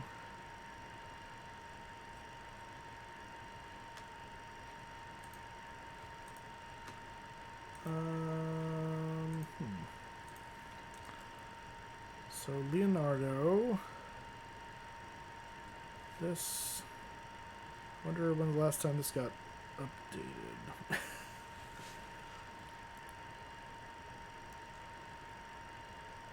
Dog X files routes, because I didn't see another routes section, at least not that I saw. There's temp and data and liveries. There's Yeah, I was looking at the manual, and it's got all sorts of different stuff in it than. yeah, it's not, doesn't seem to be telling me where it should go. There's routes here, but this is where I've been putting them, and that clearly did not work. Says pressing this button, the Explorer windows, OFP file. All flight data, fuel, packs, weights are stored in the PFPX Simbrief planning. Yeah, that's PFPX though. It's just trying to. Yeah. It's Simbrief's not fully integrated. When the option to use Simbrief set up options page enabled, the integrated fuel manager is inhibited. Do you have the function is available when the use P whatever Simbrief for fuel route planning enabled under setup? I do. Oh, you know what? I did. I wonder if I turned it back off. Hang on.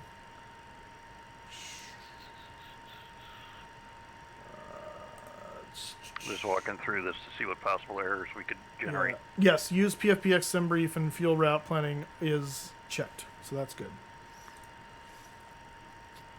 Okay. When creating the aircraft and sim brief, consider the following data for reference.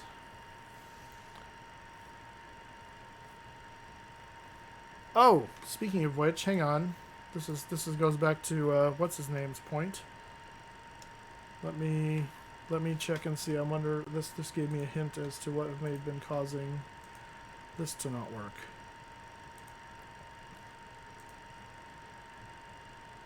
That did it. Haha. Okay, so Superboy, if you have this checked, do not check this if you want to use the FMC to load your stuff. This use PFPX sim brief. If that's checked, it will inhibit the load manager from doing stuff. You have to use the import option. So if you're gonna do that, fine. But if you're not gonna use the FBN stuff, uncheck that. That's your problem. Brilliant. So we solved that one at least. Huzzah. I don't see the button import on my EFB. Does anyone know why I don't see it for the... if you don't see it, it might be because of that same setting that I was just talking about. Let me turn mine back off and see if it goes away. Well, no, it didn't go away. You don't see that import OFP right down there at the bottom?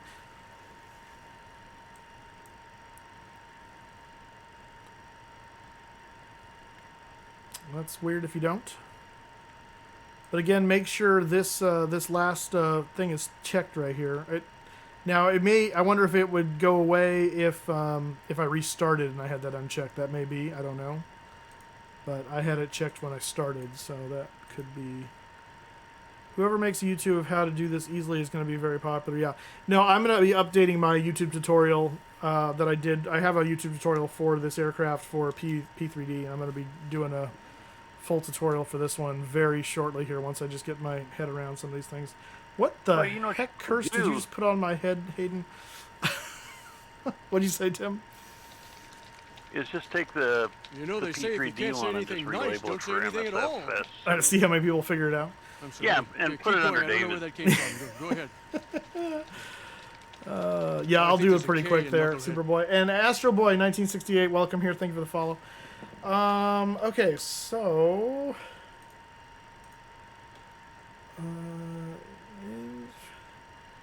some of the... okay, fine. I don't care. That doesn't matter to me. Fully integrated. We never received reply. Okay, I don't care. Copy the... That's the thing from that. Public documents. Plan your flight. No, that's not what I want to do. Oh yeah, here we go. Now you can export the MDR route file to Documents, Mad Dog X Files routes folder. So it's going where it's supposed to be going. So the question is, why is it not showing up here? Let me try. I did do... Am I doing this right? KFAT. KSJC.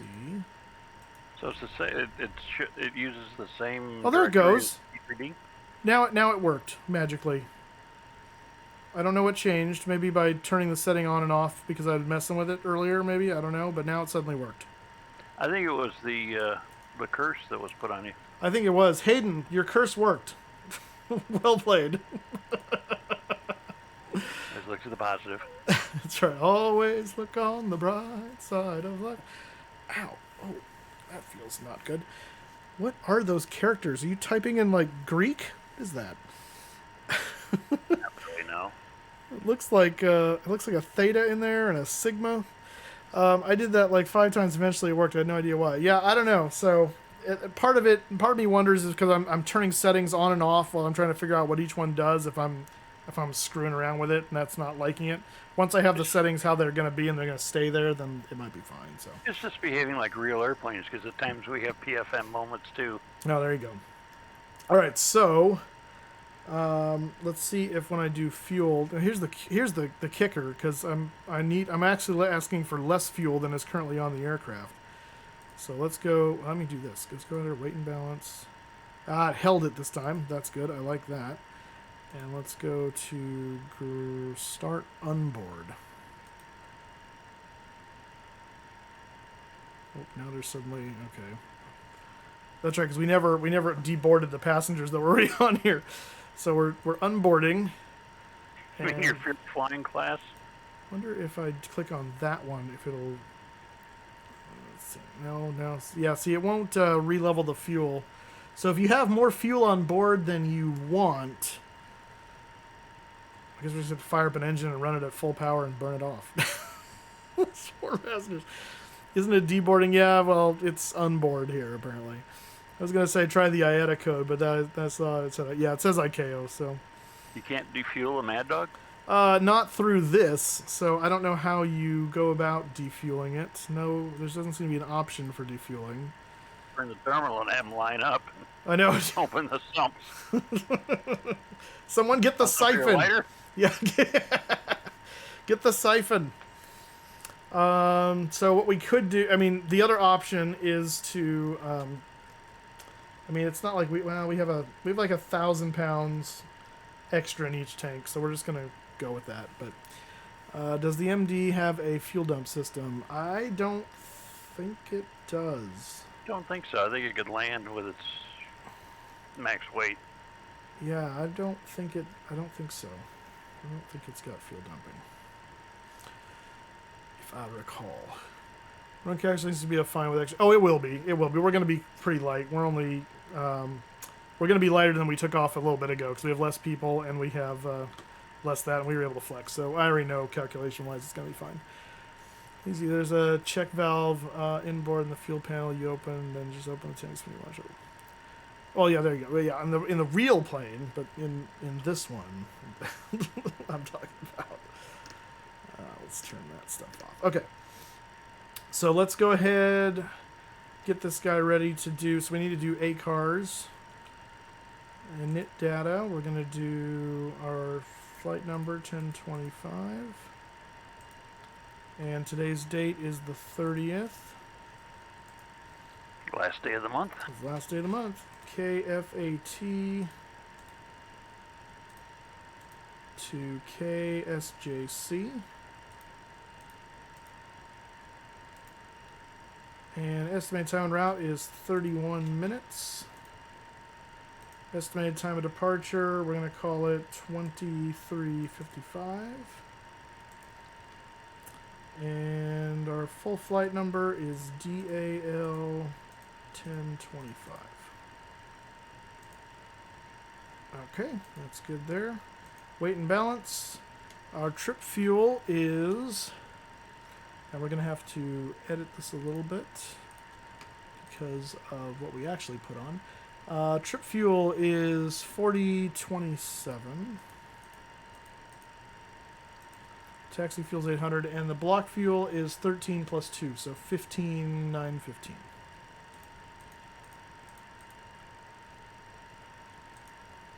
Yeah, Tim Dog. Southwest is an interesting way of doing weight and balance these days.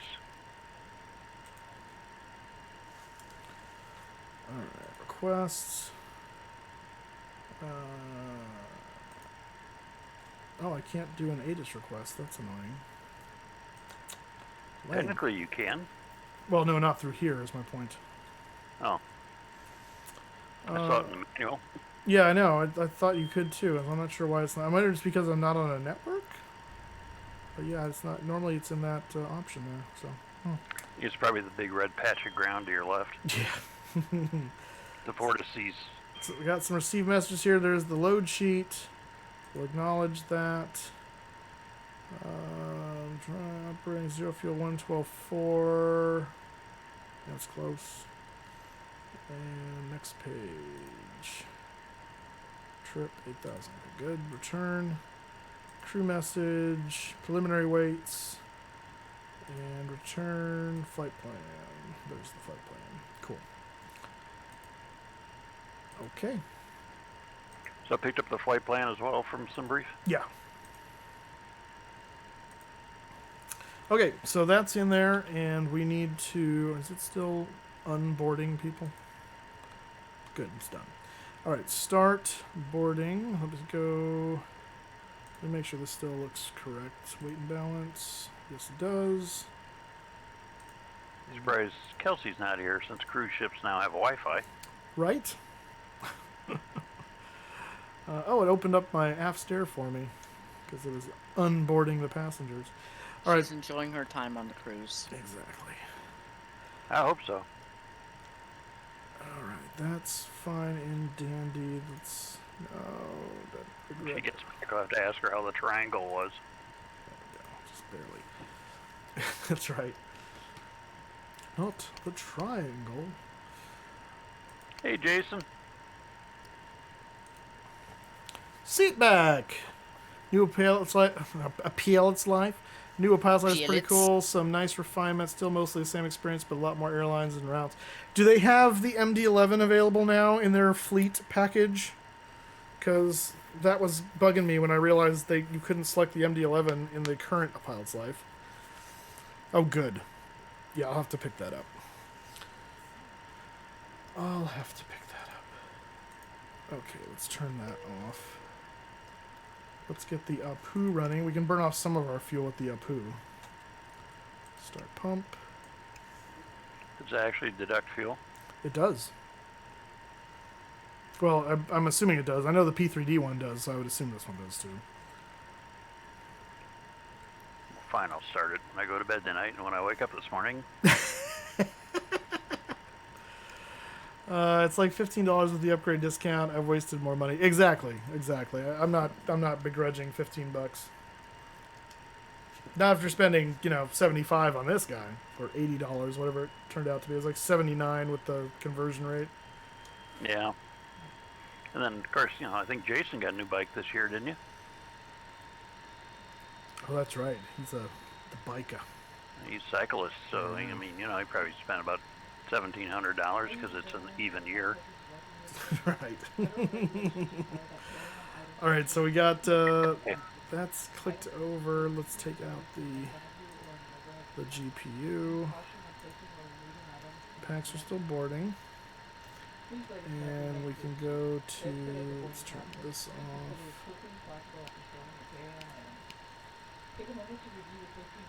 Gee, all I got was a new yoke, and I didn't even pay for that, Jason. Yeah, you got it for free. Nope, took the year off. New car, though. Went deep into the wallet in 19. Yeah, I didn't buy this. I wouldn't fly it enough once 737 comes out. Oh, Tim Dog, you'll regret not picking this up, I think. This is amazing. You should get it. Never owned the Leo and P3D. Oh, yeah. Oh, did you get this seat back? Yeah, isn't it lovely? Isn't it lovely? There's our air. Oh, Lord. Hey, you come for the flight simming, but you stay for the solos. You know that. Got up at 3 a.m. Oh, you and Kevin both. Well, Kevin got up at 4, you said, but still, same difference.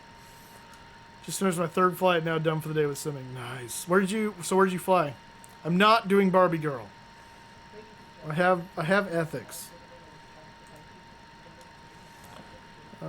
Takeoff. That song is not clean. No, it is not. Desert Eagle, welcome here. Yeah, no giveaway now. We're just doing Mad Dog looks. Mad Dog looks.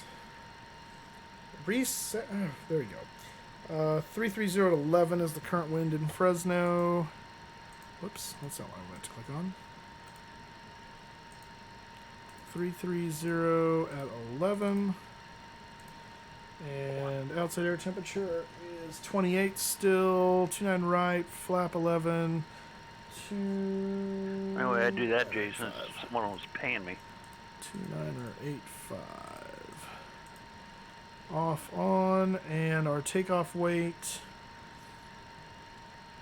Where's my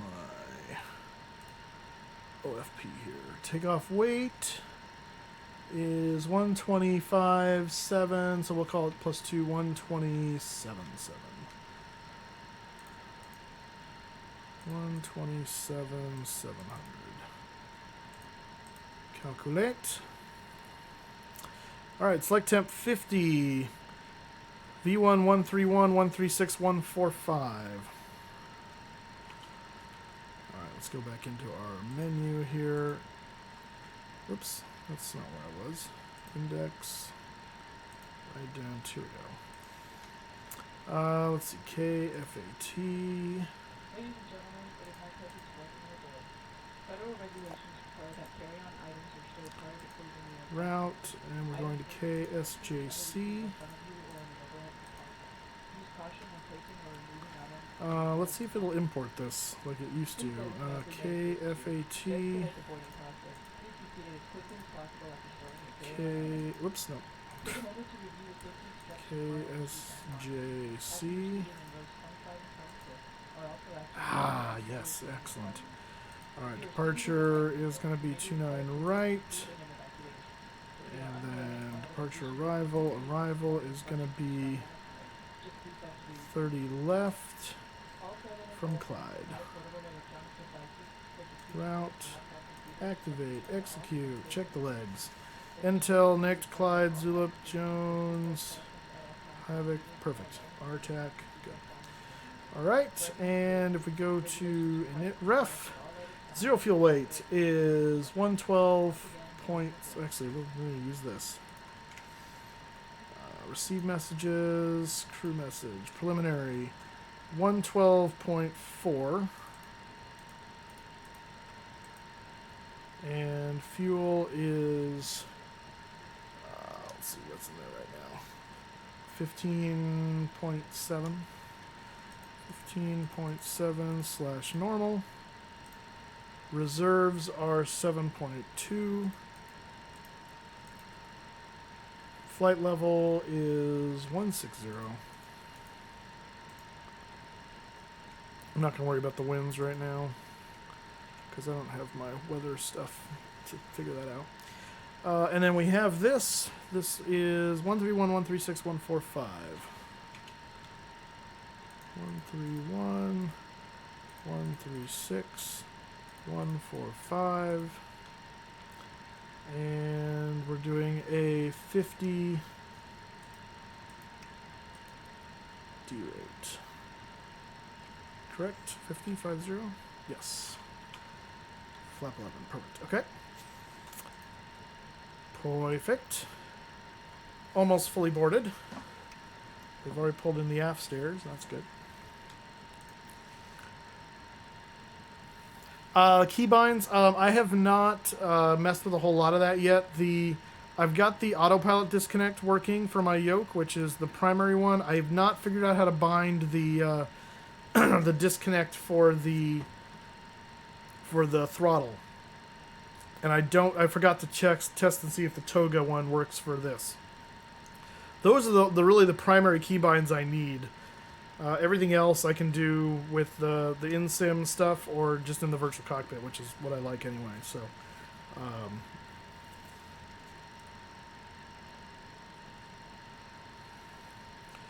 I'm surprised there's no obvious mapping for some things.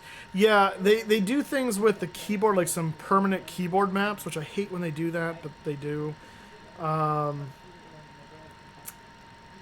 The rest of it I've always fixed with FSUIPC. And I realized the version of FSUIPC I have for Microsoft Flight Sim is like the free one, so I can't do that. So my homework tonight is to go buy the full FSUIPC so I can start fixing that in MSFS. Because that will drive me up the wall. Because I need that. I need that. Let's go 10,000 initially. And we'll do 292. There we go. You use SPAD next? I've heard about that. I haven't played with it before. I know FSUIPC though, so I just don't have 7, like the full version of 7.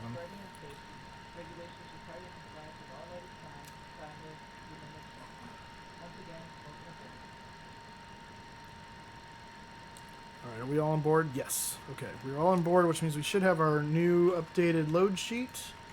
Final load sheet here is 0 fuel weight 109.8. Wow, that changed by quite a bit. Holy crap. Wow. Alright. Yeah, alright. Let's go fix.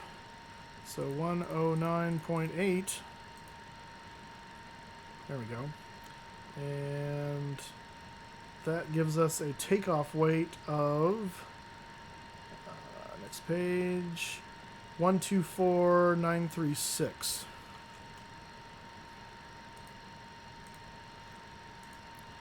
124936.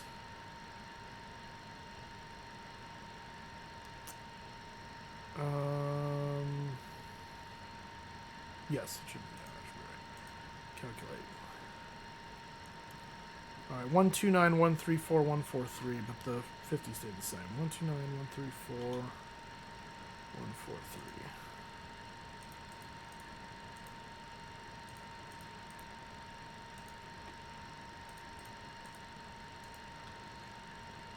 Go away. How do I get rid of this now? Used to be I could right click, but now right click doesn't do anything. I don't want that. I don't want that.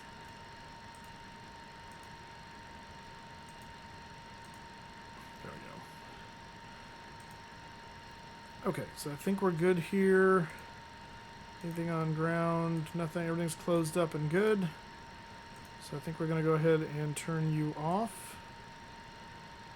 Save the battery. And kill you. There we go. Okay. Let's go ahead and get fired up. Let's try the pushback option, shall we? So let's go pre-plan.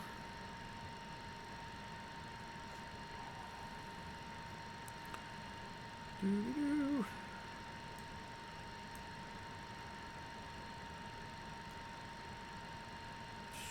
Go right there. And request pushback.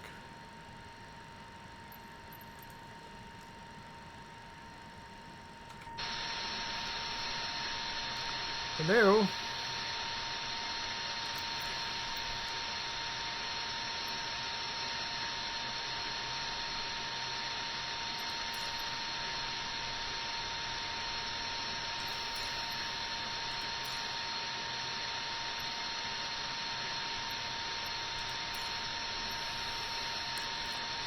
What's going on here?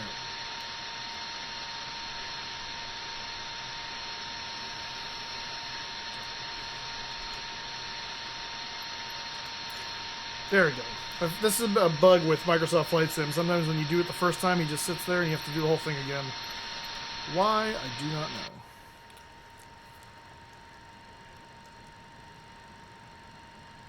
Is this a consecutive flight? Like a second, like a flight? All we did was a like a pattern work, and then we came back, and now we're doing a regular flight. I have 90% of the dials mapped in X-Plane to joystick, MIDI controller on Stream Deck, so having to click with mouse is challenging. Well, see, I always like doing the clicking in the flight deck as much as I could because it feels like you're actually interacting with the virtual cockpit as opposed to cheating on the things.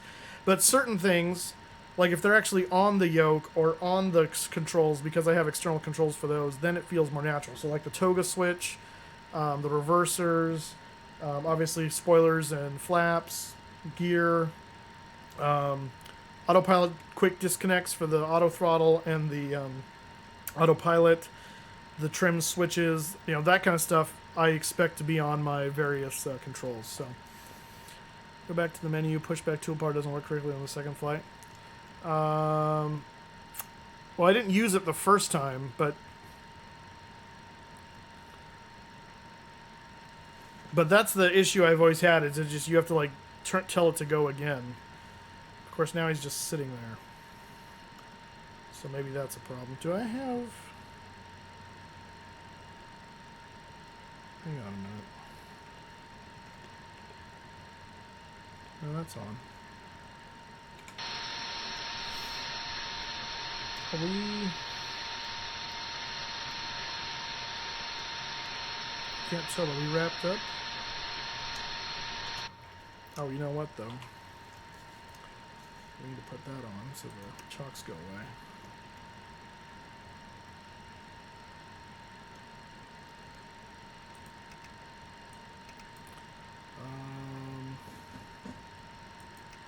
There we go.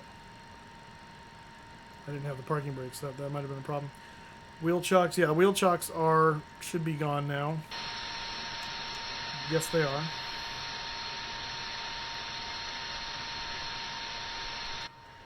I might have screwed him up, though, in doing that. Let's see what he's...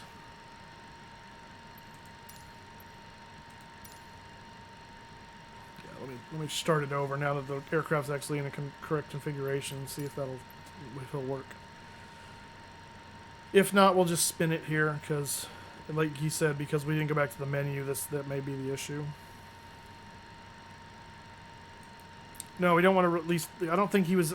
He wasn't wrapped up yet. I don't think he was in a position to go yet, because the parking brake was already released. All right, let me see here. Let me wait till he stops. Okay.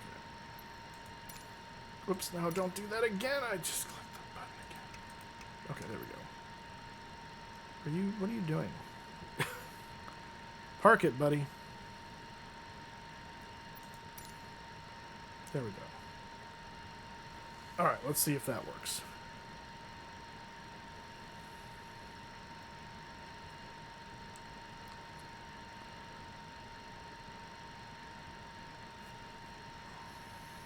Yeah, pirouette.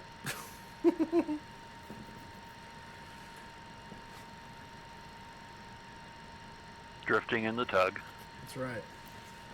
Drifting in the tug. Shadooby-dooby-doo. Those suckers are heavy too. Looks like what's heavy? Tugs are quite heavy. Oh, I would think. He's not saying any of his words. That's what's getting me. So maybe I do just need to release.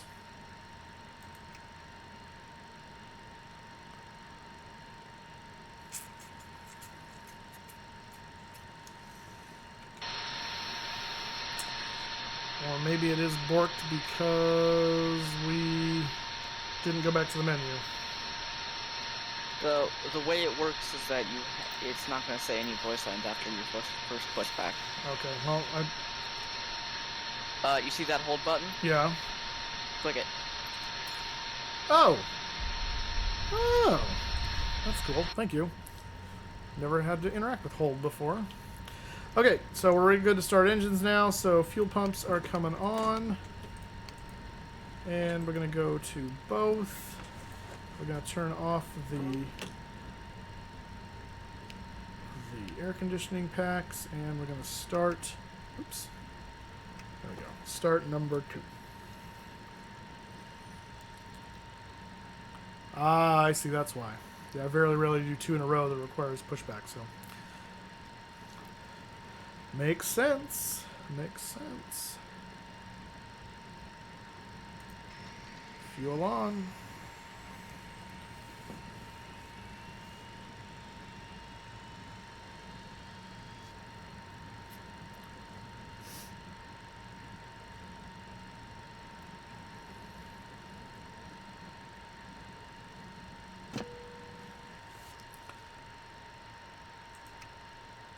Alright, going for number 1.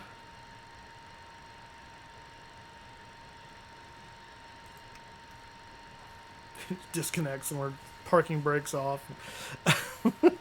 You turn off ART for D-rated takeoffs, right? That is correct. Okay, thanks. Yeah, turn it off and then make sure you select takeoff flex there. Gotcha. And then use the knob to dial in the flex temp. And the toga button's that button on the left side of the throttle. No, toga button is these black buttons down here on the bottom of the throttle. The side white button is the auto throttle disconnect. Oh, okay. Good to know. Very opposite button. So ideally, what I find, how I would normally do this, I didn't do this when we took off before, but I also don't know if my toga button works, is I would leave the togas off, and I would put auto throttle on, and then after advancing the throttles up to stable, then I would use my toga button on my Bravo that would engage this, and then they would advance up. Gotcha. The other way you can do it is you can pre-arm toga, click it there, pull your throttles up, and then when you're ready to engage, you can flick up the auto throttle switch here. Either way will work. I prefer the first way. I actually did it the second way, though, when we took off this last time, so I violated my own principles. Wouldn't be the first time. It would There's not. the first, yeah. It would not. All right, turning that up to TARA. This can go off. This can go to takeoff mode and arm. And we need to get off of our final here. Our takeoff takeoff Mach is 15.3. So we're going to set 15.3 and flap 11. And then we're going to move our stabilizer. Stabilizer motion.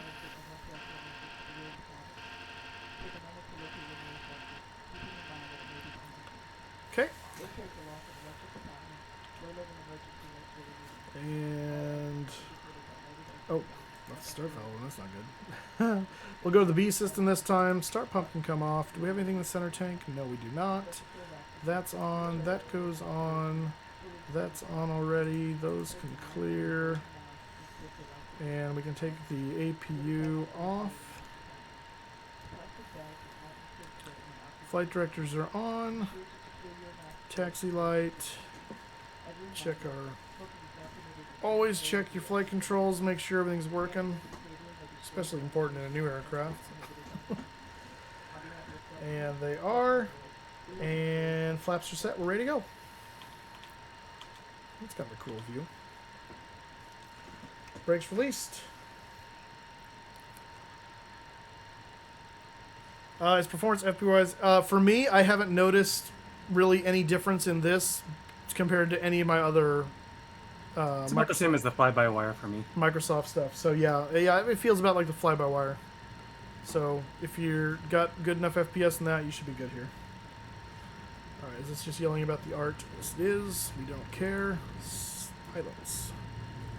Predict moose crash. You don't know me very well. I have no idea if any kind of shared flight works in this yet, and that's a lower priority for me right now. I'd like to point something out. Yes, sir. Shared flights for X-Men 11. No. I said any kind of shared flight, which I'm referring to like a shared cockpit generic, not the program shared flight. Obviously, that is only X-Plane 11. Yes. I'd like to point something out. No. Objection.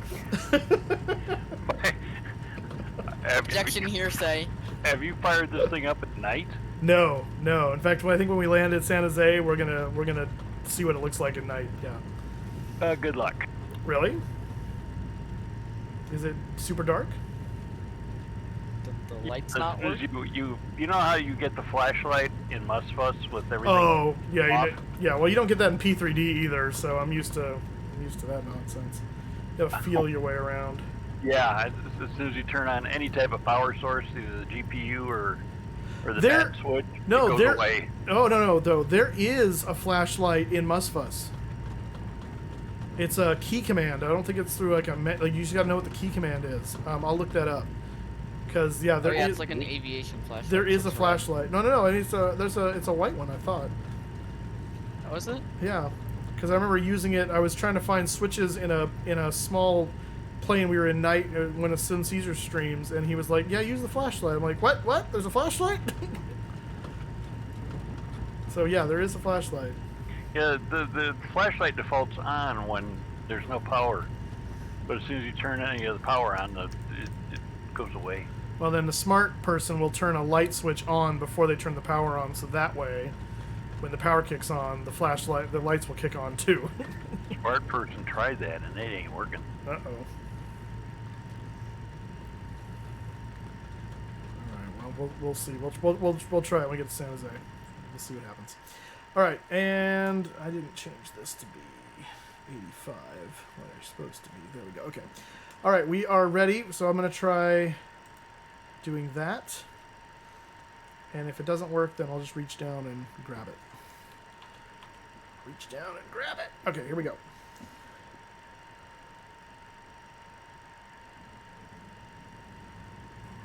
Love the shaking in the beginning. Alright, stable. Nope, it does not work, so we're going to have to remap the toga button. Good to know. Takeoff thrust set. Alright, we'll have to figure that out. So toga and auto throttle disconnect stuff is not functional for me. We'll figure that out.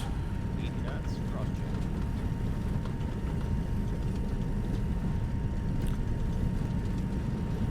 check. It was the option you were talking about that made the... Oh, good! Good, Pierre. I'm glad you got that working. I love when we learn things together.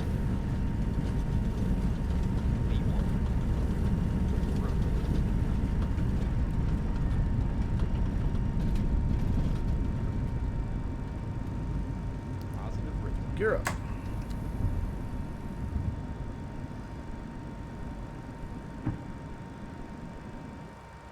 Gear up, lights out.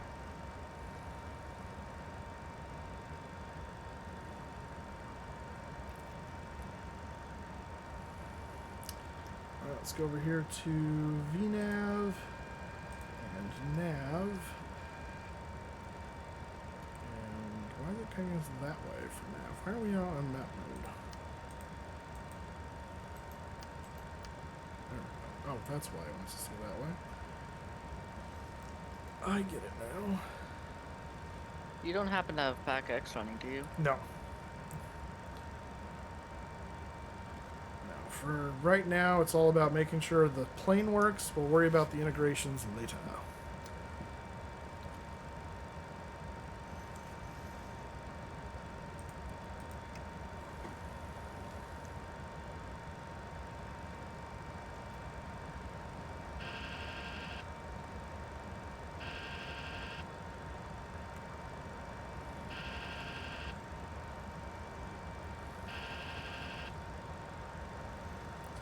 DeLorean crashes MD-80? I'm sure he did.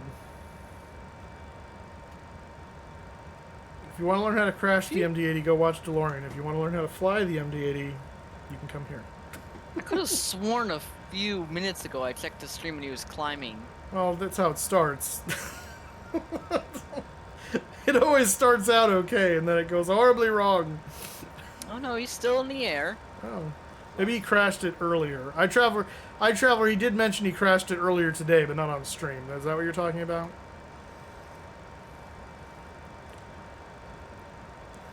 You can't get the external power to disconnect? How are you trying to disconnect it? Are you doing it in the tablet? Alright, slat retract. Slats retract.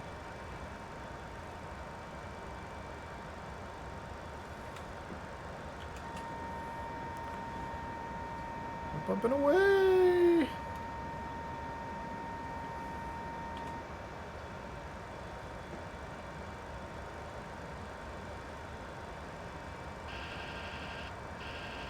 Don't you love how you can switch to views without doing any fancy camera work?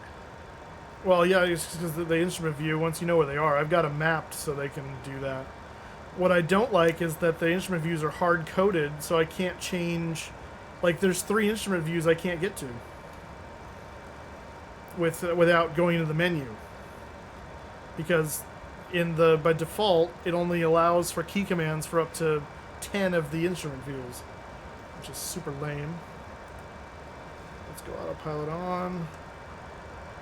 Kill that. That can come off.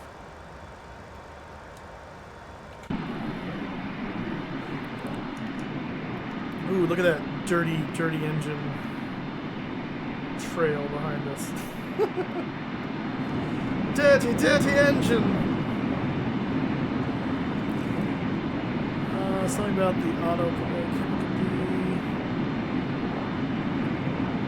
Oh, you're talking about the A320. I have no idea. That's on you, dude. You can set up to 10 custom instrument views. No, I know that, but what the problem is, Leonardo has put in more than 10, and I can't change. Is there a way to change which ones go where? Because they just go in the order. Yeah, Xenomorph, absolutely. We need sound sets for this plane because the default are lacking, which that's always been a thing with Leonardo. They've always lacked on the sounds. I'll say it takes at least a few days for FT-Sim to get their sounds done. Oh yeah, I'm sure. And that's fine. I'm good with waiting on that. That doesn't bother me. That don't bother me one little bit. Let's see. So yeah, because I have access to there's a whole bunch of cockpit instrument views which I don't care for because I don't need them. I have my own views. Thank you very much. So the first cabin ones start at 8, and that's this one here. Look at that engine rolling away back there, and then this one here, and then 0, and I can't get to the other 3 because there's no key commands that can go that high. I think it's B and shift. That's true. That's true. I couldn't cycle through. It's A actually. I think it's shift A. Or that's going backwards. So just A. So I can cycle through to the rest of them, but I have to do that. And that's obnoxious. I don't want to do that. I want to be able to. So you're right. I can get to them. That's true. So that's better than nothing. It's not ideal, but it's better than nothing.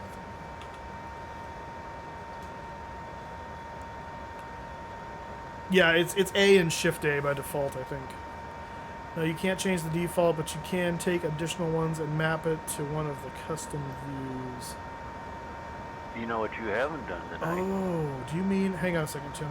Let me try something here so I know it's different.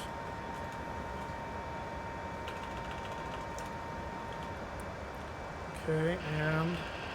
I can do that. Oh, okay. You are amazing. Tim Dog, you solved my problem. Yes. Yes. Okay. What I have not done, Captain Tim? Demonstrate the proper way to align your head. You're right. I have not done that yet, so I will do that. Keep climbing. We're going through 10,000. We need to go ahead and turn off the aux and the trans pump, and these guys can go to low ski, and the landing lights can come up and off and up for there.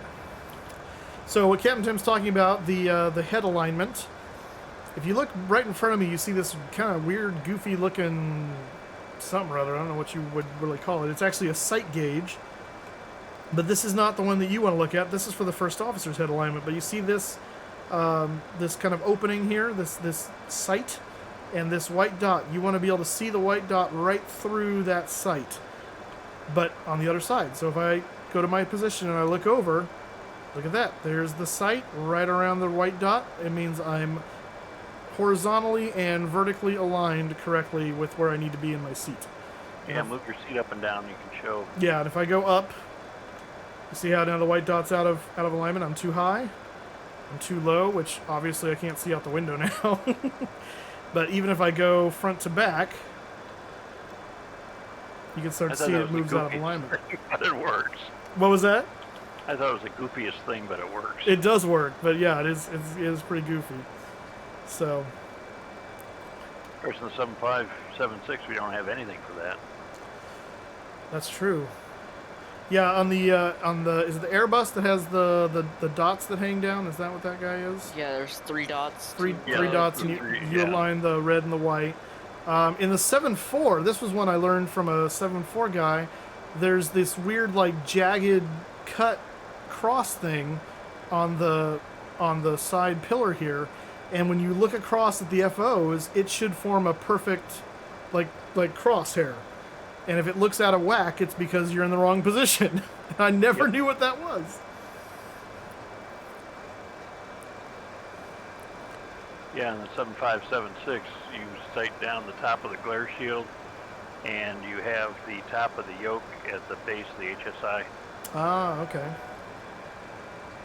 The 7.2 and 7.3 have the 3 balls as well. Ah, I got you, Cap. Thank you. Yes, you can save 10 views. Yeah, so like number 13, you can save as a custom view 1. Yeah. Well, so I already used the custom views 1 through 10 for my... So this is custom view 1 right here. Custom view 3, custom view 2, custom view 4, 5, 6, 7, 8. I wasn't using 9 for anything. 0 is the tablet, and so I just made 9 that one I can't get to.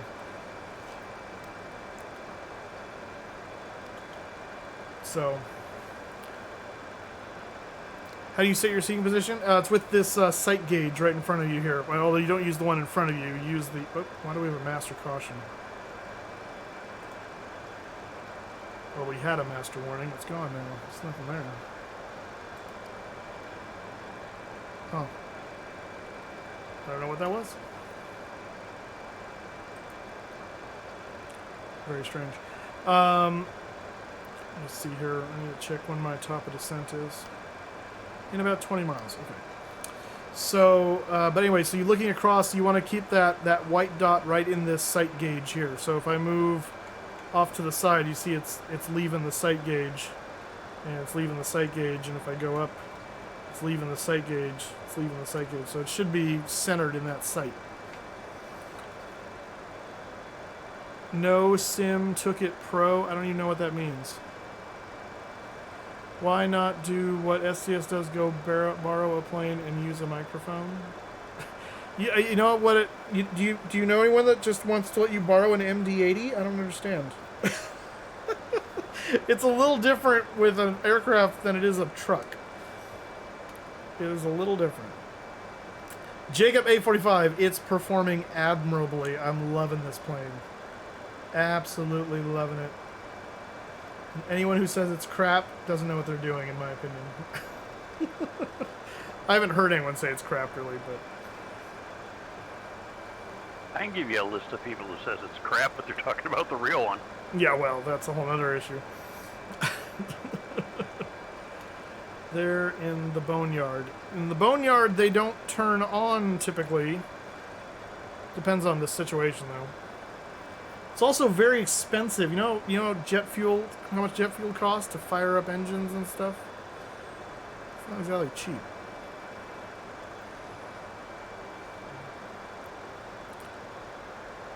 I'm sure there's always trolls in the comment section. I have no time for those idiots.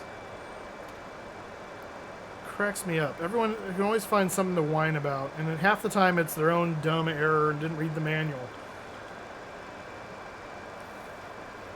Better to sit back and let Moose rant about it. Exactly.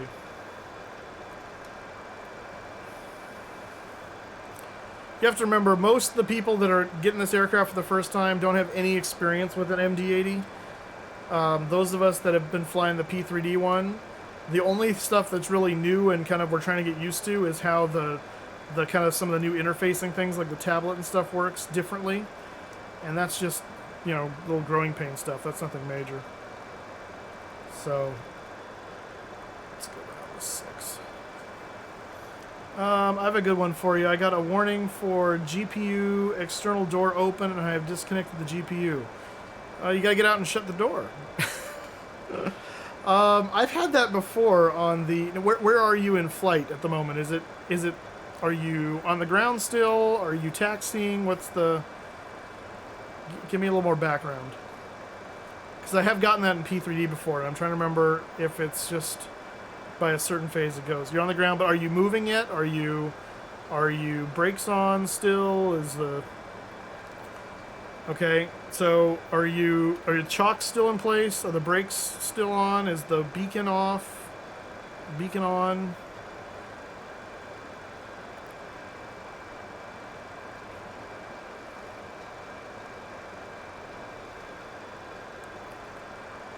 You've been pushed back. Okay. And your beacon's on, I assume?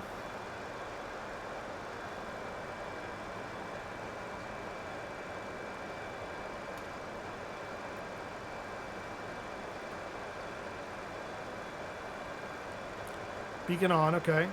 Has the pushback driver disconnected. King Bay 11715, thank you for the follow. Welcome here. Nice, don't say anything at all. I'm sorry. Yeah, keep going. I don't know where that came from. Go ahead. All right, we started our descent. Oh, I think there's a Okay, K in figured out the lights. With what'd you do? I just haven't flown this airplane in like forever, so it was bringing the external power online. Got it. But I mapped the flashlight, so at least I got that done. They say Good. if you can't say anything nice, don't say Alex anything at all. 6479, thank you for the follow. Welcome here. I'm sorry. Yeah, keep going. I don't King know where Bay, that it came is from. amazing. Go ahead. Absolutely amazing. Yeah, he's away to I the think pub there's a for K drinks, in so it took Knucklehead. me that long to get this thing set up. Okay, so he's gone. Are the brakes released? Let Let me know. Go ahead and fire up the engines and actually taxi. See if that message goes away. I have a feeling it will. I'm here. Say welcome here. Yeah, we're not doing giveaway today. We're just doing a preview of this thing. And it is amazing. I'm so happy this is in Microsoft Flight Simulator. It flies really well, too. Oh. Poor baby.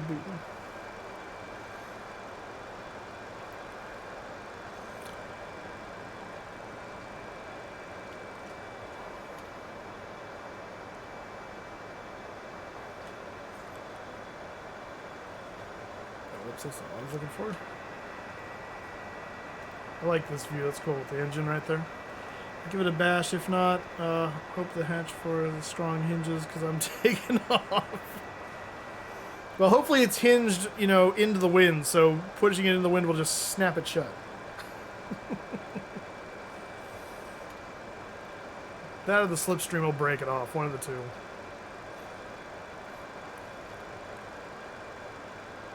Alright, we're getting close to 10,000, so it should start bringing our speed back.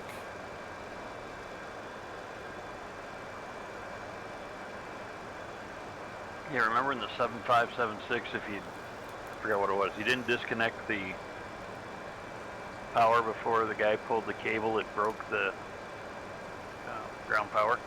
Oh yeah, yeah. If you didn't pull the, if we didn't cut over, yeah, the yeah. Oh gosh. Yeah, it causes a rather large spark to jump, and it's not fun for the rampers. All right, there it goes. It just commanded 250, well 240. So power's coming back. How's it tracking the nav? It's right on the money. Outstanding. Doesn't have weather radar, right? I don't think it's. Let's see. Yeah, weather radar failed. So yeah, not yet. Okay. Yeah, because I think they're waiting for they're in one of the new updates with the sim. They're supposed to be opening that up so we can integrate that. So. David, launch and let's check the TCAS.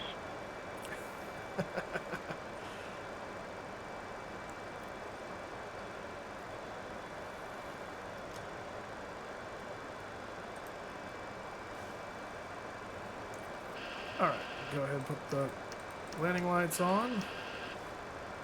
And below 10, we'll turn on the pumps to high for the hydraulics. Aux and trans comes on as well. We're going to select auto brakes minimum. And let's look at our weight here. Progress. Tim Dog is well too informed. We're going to have to keep him hostage. To allow access to literate. Yeah, exactly. You're not allowed to leave. 12.4. Okay, so we're going to go 400 pounds. That's the hornet up there, David. You'll find 22.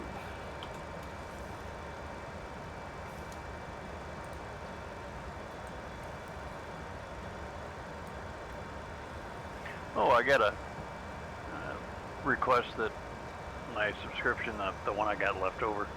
Oh, yeah? Go ahead and put it to Fabiano. I just noticed they out there. Oh, did it finally expire? Yeah. Okay, will do. I feel obligated for some reason. He is a good guy. They hadn't handed me a $600 yoke for nothing. Well, that's true. Let's see. Wind at San Jose, 360 at 12. 0 at 12. And temperature is 17. Runway, we're going to do 30 left. Flaps, we'll do 1528. QNH is 2998. And auto brake is going to be min. Reverse, yes. And this is 122 200. Calculate. Alright, so it is giving us a approach of 147 and a VREF of 138. Coolio. Yeah, they closed the door because he started the engines. Ah, did it? excellent. Kind of makes sense, though. Yeah, it does. I'm wondering if they're kind of simulating. I don't know if it's going into the same spot on the Mad Dog, but like where they would plug in for the push. So they're simulating that stays open. What were they? It's an external power door, I think. So they should be. I don't know if they're the same or they're different places in the dog. But it's in that area anyway. I think somebody sent you a real-world manual for a Mad Dog. Well, the QRH anyway. I don't know if there's a thing in the QRH about the exterior door open. That's one of those where, like, Egypt Air, I'm just going to get out and fix it after we push. No, I mean, the online, I sent you one. Oh, that's right. Continental. Yeah. Oh, that's right. I forgot about that. Yes, I do have that. I was thinking of physical. The DeLorean's getting chased by a MiG. See, that's because he was foolish enough to fly in multiplayer. Should know better. Where's the trim? So the trim is these suitcase handles here, or you've got the switch on the yoke. Those are the two places. And I believe this right here is the electronic trim, nose up and down. You can do them there too. So here, yoke, and the suitcase handles. I just do it on my. I've got it mapped to my yoke, so I can do that. But welcome here, Loveline. Is there a cutoff for the trim? Hang on one second. I need to. I'm just realizing I'm being bad pilot is bad. Hang on.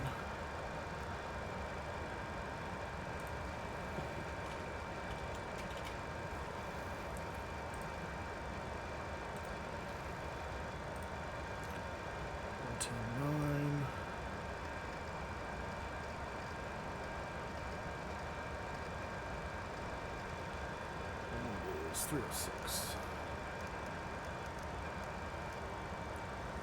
Oh wow, look at that. Right on the money. I Logan glide capture immediately because it was like right there. Oh, that's perfect. Bad pilot is lucky. What do you do?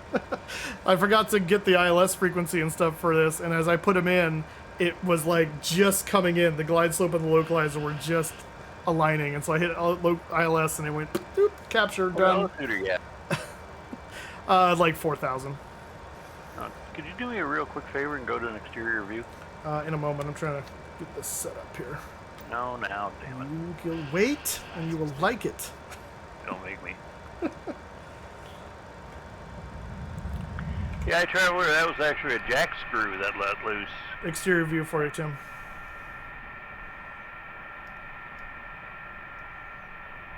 Yeah, MSFS has really done a nice job on that, didn't they? Mm-hmm. Just catching the glint and the reflection and everything. Oh, I know, I love that. So nice.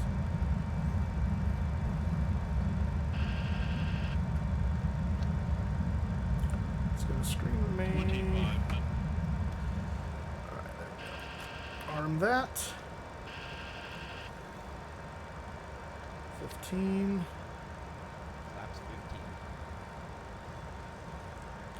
So we're cleared to land.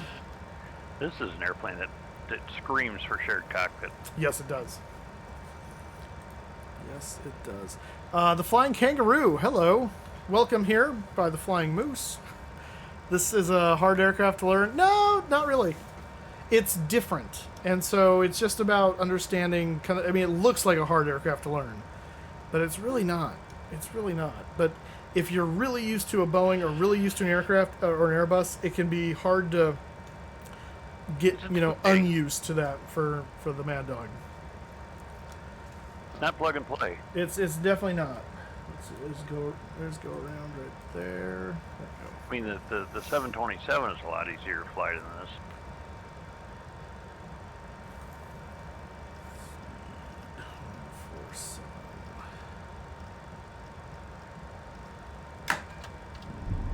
Would help to put the gear down.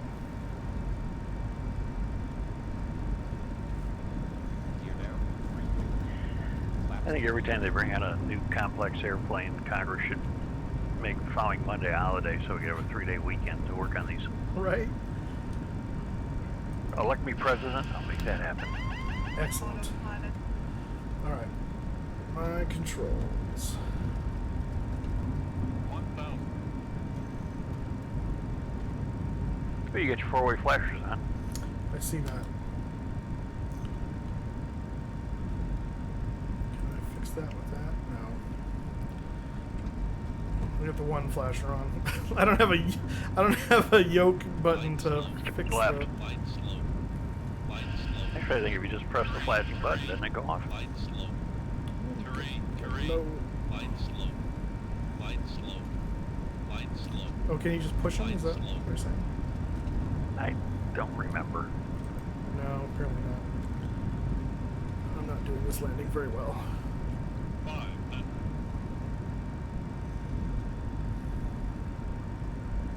I would like to know the load that's put on the systems on the internet when they bring out a new airplane that's highly sought after. Right. Well, apparently they broke the sim market at some point this morning, someone was saying, for a little while at least. 200.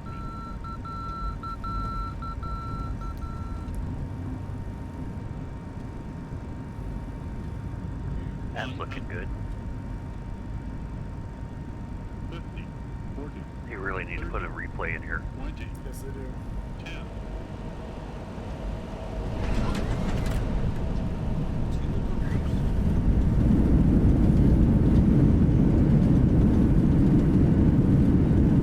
Nicely done.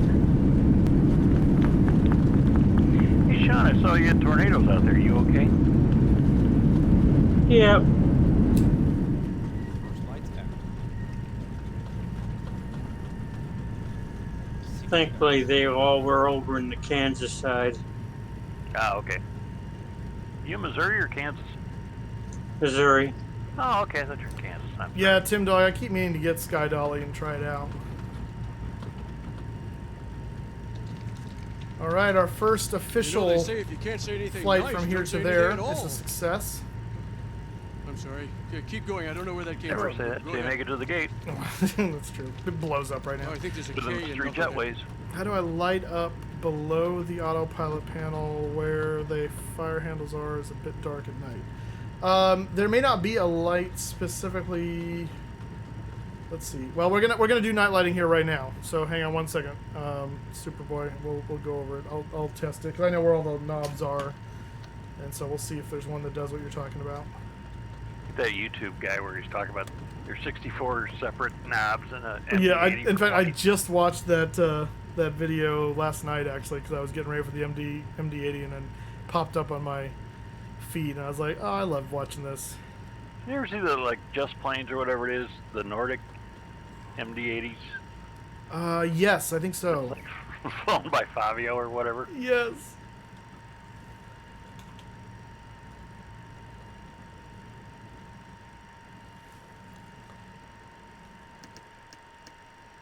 Actually, the Flying Kangaroo, the only thing that livery that comes with this airplane is the house livery for Leonardo.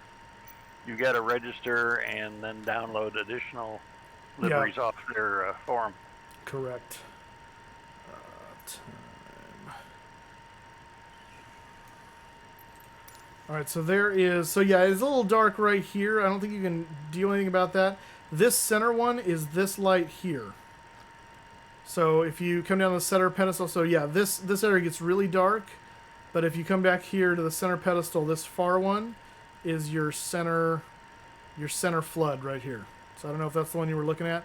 Your side ones over here, you've got this guy here. So this far one is your gauges, and then the black knob is your flood, and the outer one is a different flood. It's like a white light flood. So you get that one that's more of like an LED look to it, which is a little less harsh, and then you get this kind of warmer light that makes it look. I really like the warm light look, and that will do both sides, I think.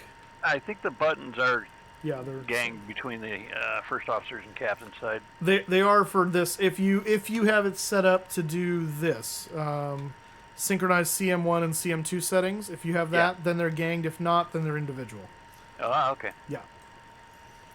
So that'll also synchronize your barrows that way. So if you're finding single pilot, which most people in this situation are, that's really helpful. So you don't have to go over and do them both. Yeah, really. Down here on the pedestal, you have The first big outer knob controls your display lights, your background lighting there. So that's those guys. This black knob controls the dials in the center. So when you take this out, you can see these dials are dark here, and when we turn that black knob up, those light up. This guy here, I don't know. Oh, this guy does the fuel quantity background light. Yeah, that's all he does. And then you also have up here these two white switches that are just underneath the glare shield. The first one, I believe, is the background lighting for the panel. Yeah. So that's the background lighting. And then the second one is the numbers, the actual displays. And then on the overhead panel, you've got two knobs up here. The far one is the flood for the overhead. And then the first one is the background lighting for the overhead. So you have those two guys there, and then right here, underneath, you've got the EGPWS and wind shear warning. Right below that, you have some other. I don't remember what these switches are at the moment. I'll have to look them up. But right below that, the outside one is the dome light. So that's your dome, and that kicks that all nice and bright. And those are basically your lights. You've got a foot light, which I think is this guy here, which I don't know if it works. A briefcase light. Yeah, this one isn't simulated. There's a lower... Maybe that's this guy? No, I don't know what that guy does. No, that one doesn't light. This is the... Oh, here he goes. It's a little switch. This is the lower foot floodlights. You have a dim... Oops. Where is it? Dim and a high for those guys. You reckon I can get a Qantas livery? I don't think I've seen a Qantas livery yet, but now this is out, people are going to start making liveries for this thing like mad, I'm sure. So I'm sure it will only be a matter of time. I haven't heard anything about an A380, so no idea. I could have done Dubai to Heathrow the amount of time it took me to do 2 short hops in this thing. Well, when you're learning, it takes a little bit of extra time. When you're learning. Let's see. I think the other one next to this is the... Nope, never mind. That's not what it is. The logo light's right here underneath. So that's the flood, cockpit flood. You also have the thunderstorm light, which it would basically just turn everything on. High intensity. High intensity, yeah. So that way, if lightning's outside, you won't be blinded, or at least not as bad. These guys, circuit breaker lights and standby compass, which I don't think the standby compass is actually modeled, because it would be back up in here. But as you can see, there's nothing to see, and you'd have to read them with the mirror. Yeah, I was going to say you'd have to flip up the mirror. Yeah, and you can, but the mirrors don't really do anything. Just like they didn't in P3D either. That's one thing. I think they just figured it wasn't worth trying to figure out how to model. Yeah, really. But they did model the mirrors, so... but yeah, and I don't know if that circuit breaker light do anything. I don't feel like it really... Or is that... Oh, you know what? I wonder if it's back here that's doing that. Let me turn the dome off. Maybe that'll be more obvious. Yeah, I bet it's that. And then, so if we go... Yep, that turned that light off. So you got dim on the circuit breaker, and then bright on the circuit breaker. Yeah. Oh, you know what? You know what? Nah, they wouldn't do that. What? They didn't pull the circuit breaker for the takeoff warning horn. Oh, gosh. Oh, Chernobyl approach. It is a lovely aircraft. So much for accuracy if the standby compass isn't modeled. Yeah. Fly-by-wire is working on A380 for MSFS. Are they? Okay. Sure. Makes you wonder. I got that. This thing is damn impressive, I gotta say. Yes, it is. It is amazingly impressive. And this is why I was super excited, because I know Leonardo did such an amazing job for this in P3D. When they said this was coming to MSFS, I was like, you know what? This is going to be a showstopper when it comes. What's the external lights look like? Let's find out. Oh, it's kind of hard to it's pretty bright here on the tarmac in San Jose, but you can see the logo light lit up. Let's go ahead and put out the... Litten? Litten up. Yeah, it's a technical term. Well, that's right. Strobes won't come on till you. Oh, look at that! You can see the landing light actually, the beam of it going up with the light. That's really cool. Oh yeah, as it swings up. Yeah, that's awesome. It actually works. Got some fluorescents that need to get That is replaced back there. Well, that looks really good. Doesn't the 737 have the swing out on the belly now? Yes, some of them do. It depends on what package they have, I think. Ah. I think it depends. I'm not sure. I know some of them have the strobing back and forth, and some of them don't. I know that's a package thing. I don't know if it's the retractable or not as a package either. But where is the? Oh, here we go. Let's turn on the wing lights. And what is this one here? Oh, that's wing. Wing nacelle on. Oh, that's ground floodlights. Okay. So there we got some ground floodlights for the baggage guys. And then nacelle lights. And wing lights. You can really light this thing up. Are our engines still running? Oh, I never shut them off, did I? Yeah, no, we're still running. Okay. Yeah, no chocks in. Well, I do have the brake on, so. Let's see. I was gonna check some. Oh, I was gonna do this. Let's see what that looks like. Oh, it's cool. Light up the engine. Looking forward to your tutorial. Oh yeah, that's gonna be the next. I gotta do that. I gotta work on that Monday. You broke the ship. You Do it broke tomorrow. the bloody ship. I don't have time tomorrow. I gotta study tomorrow because I gotta test with Denver Center tomorrow afternoon. Yeah, I'll just pull back to go up. That's all you need to tell them. Pull back to go up. And this is how you fly. Yay! Oh goodness, goodness. Oh, cool. Did Sim Caesar ever figure out how to get off the ground? I am curious. He's still going. Holy crap. He's going. You have to go over there and make fun of them. It's a mad dog. Yeah, we did 3 hops in it, and perfect. Well, 2 hops, technically. Well, we don't have to be honest, do we? Well, that's Some true. Caesar we're talking about. That's true. We don't. We can say whatever we want. Oh, man, this is cool. If I recall correctly, let's find out if this is correct. Let me put on the... let's put on the external power.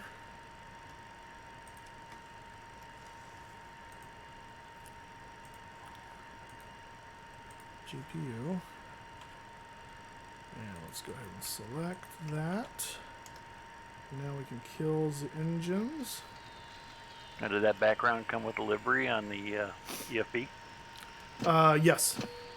So, and that's another way you can figure out how to that you got the livery selected right, so it was pulling things in, because this was the generic like Earth background, and Right. when I deleted the N number in MSFS, and so you referenced it, then it came up as Delta. And I went, okay. So there's probably an American one that will come with it for the American Airlines livery, and I'm guessing for the old school Alaska one too.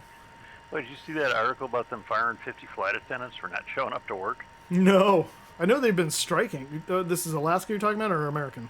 American. Oh, American. No, I didn't know about that. Oh, Whoops. yeah. American flight attendants are not happy. I'll bet not. Oopsie. Okay, so what was I doing? I was shutting that down because I wanted... Oh, yeah. External power. I'm on external power. And we're going to turn that off. And that off. Oh, and that did it. That reset. So turning the beacon off after your flight will reset the ACARS. Really? That's what I was looking for, yeah. So now you're set up to do another flight. Because until that Well, resets... that's convenient. Yeah, so good to know. So when you shut down at the gate, click the beacon off, and that'll reset, and you can start doing your second flight. Now, does it record time on, time off? The old one Out did. off. I think this one does too, but of course now I deleted it already, so now I have no idea. But it's probably here in never flight know. log. Yeah, here it is. Flight log, time in. Actually, it's still in here, looks like, yeah. So because I haven't started another one yet.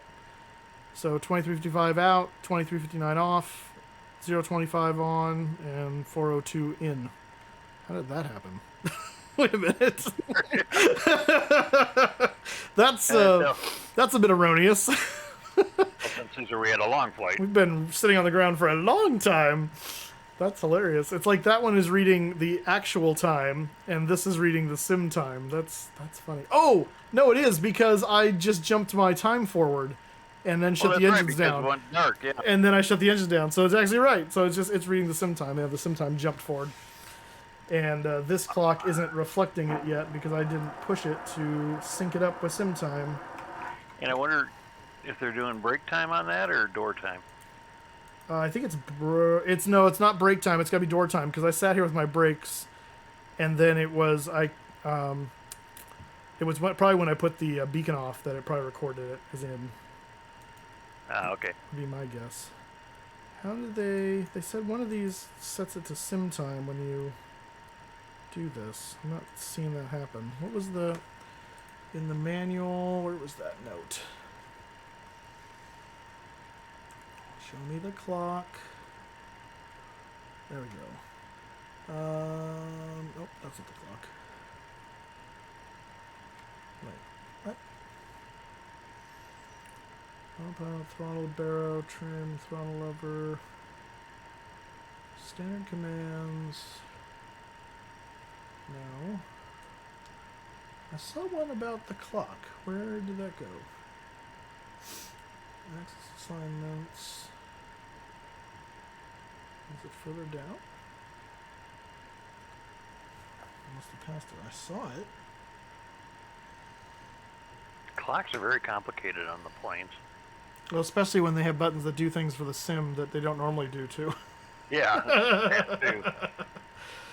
Let's see here. Trim, throttle, manual gear extension. That's a good one to know. Control G will manually extend the gear. So if we ever have a fault again, like we had that one flight, also in the Mad Dog, Control G is our friend. Parking brake toggle, autopilot on off. Click to automatically set the bugs. Left click to just... Oh, click on the clock display to sync the clock with actual or sim input. Oh, just click on the clock display. Oh, right there. Yeah. 4:05. There it is. So if you ever change your time in the sim, you can just click on the clock and it will resync to the current time in the sim. I wonder what that will do for a pilot's life.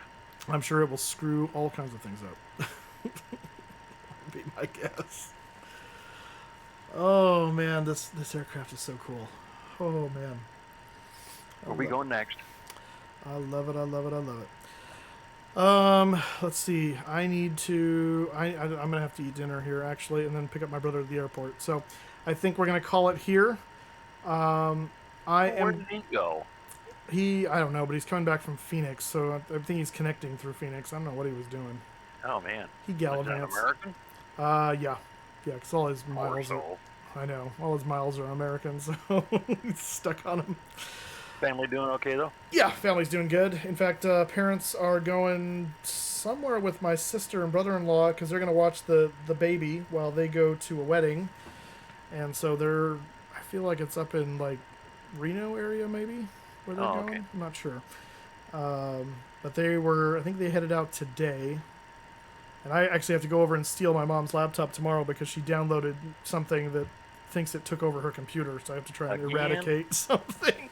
Though the last time wasn't a virus, this time it actually is. Like it popped up a thing that said, call this number to relock your computer. It's like, yeah, don't call that number.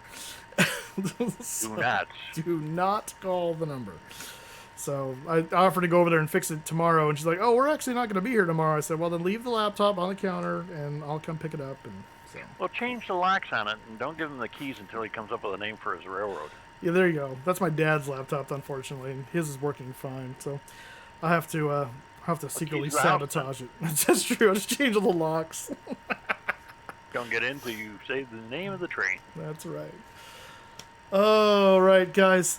It was fun. This has been really cool checking out this aircraft. And what am I testing for? We have I'm doing the ground cert for Denver Center. With I don't know. I don't think it's going to be with Austin tomorrow, but our one the other day was with Austin. Good stream. Thanks for the help. DeLorean and Sims are on if you want to raid. Yeah, I'm probably going to go raid DeLorean. DeLorean's about to land. So Maple, have you done some flights in this already? Isn't it amazing?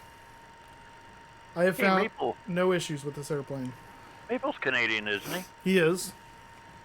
You got plastic covers on your furniture?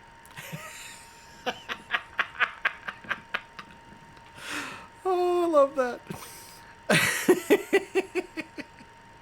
Have you, you're about to stream it. Have you flown it at all yourself, or you just wait until you stream? Half a flight. Okay. So you know enough to be dangerous. That's good. Some Caesar School of Flying, half a flight. Yeah, exactly. But full sending it for landings and all. Nice. It lands really nicely. I've done 2 landings in it already, and it feels so good. Yeah. Yeah, and you were rock solid on your approaches, and you were manual. Yeah, I got a little low on the San Jose one, but we were able to fix it. So That's because I was bothering you. you were bothering me. It's true. So that was a test. That was, can you still land Yeah, while being pestered by Captain Tim? So no, it's this is a really cool plane. We're gonna be flying this a lot in the next coming streams. I'm also gonna go ahead and get the Bay at some point here and see what that's all about. And there's rumor now the 737 possibly might be hitting next week. So this is a what a time to be alive in the flight sim world now. We're getting some really good aircraft coming into MSFS. It's exciting. So if you have questions, put them on Discord. There's a technical help section in my Discord channel. Feel free to put your Mad Dog questions in there if you got them, and I will do my best to answer via text. I will be putting out an updated tutorial for this beast very, very soon.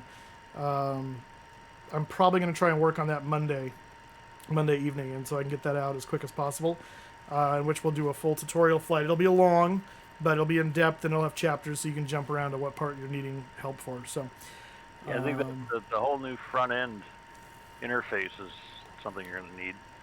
Yeah. So I'm also going to put the put this video after 24 hours. I'll put this up on the YouTube channel so you can reference the kind of first look just for until that tutorial's up if you guys need help.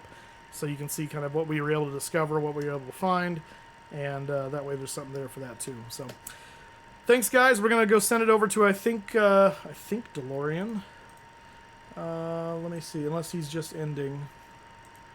I just figured out what SC stands for. Sim Caesar. Smoking crater.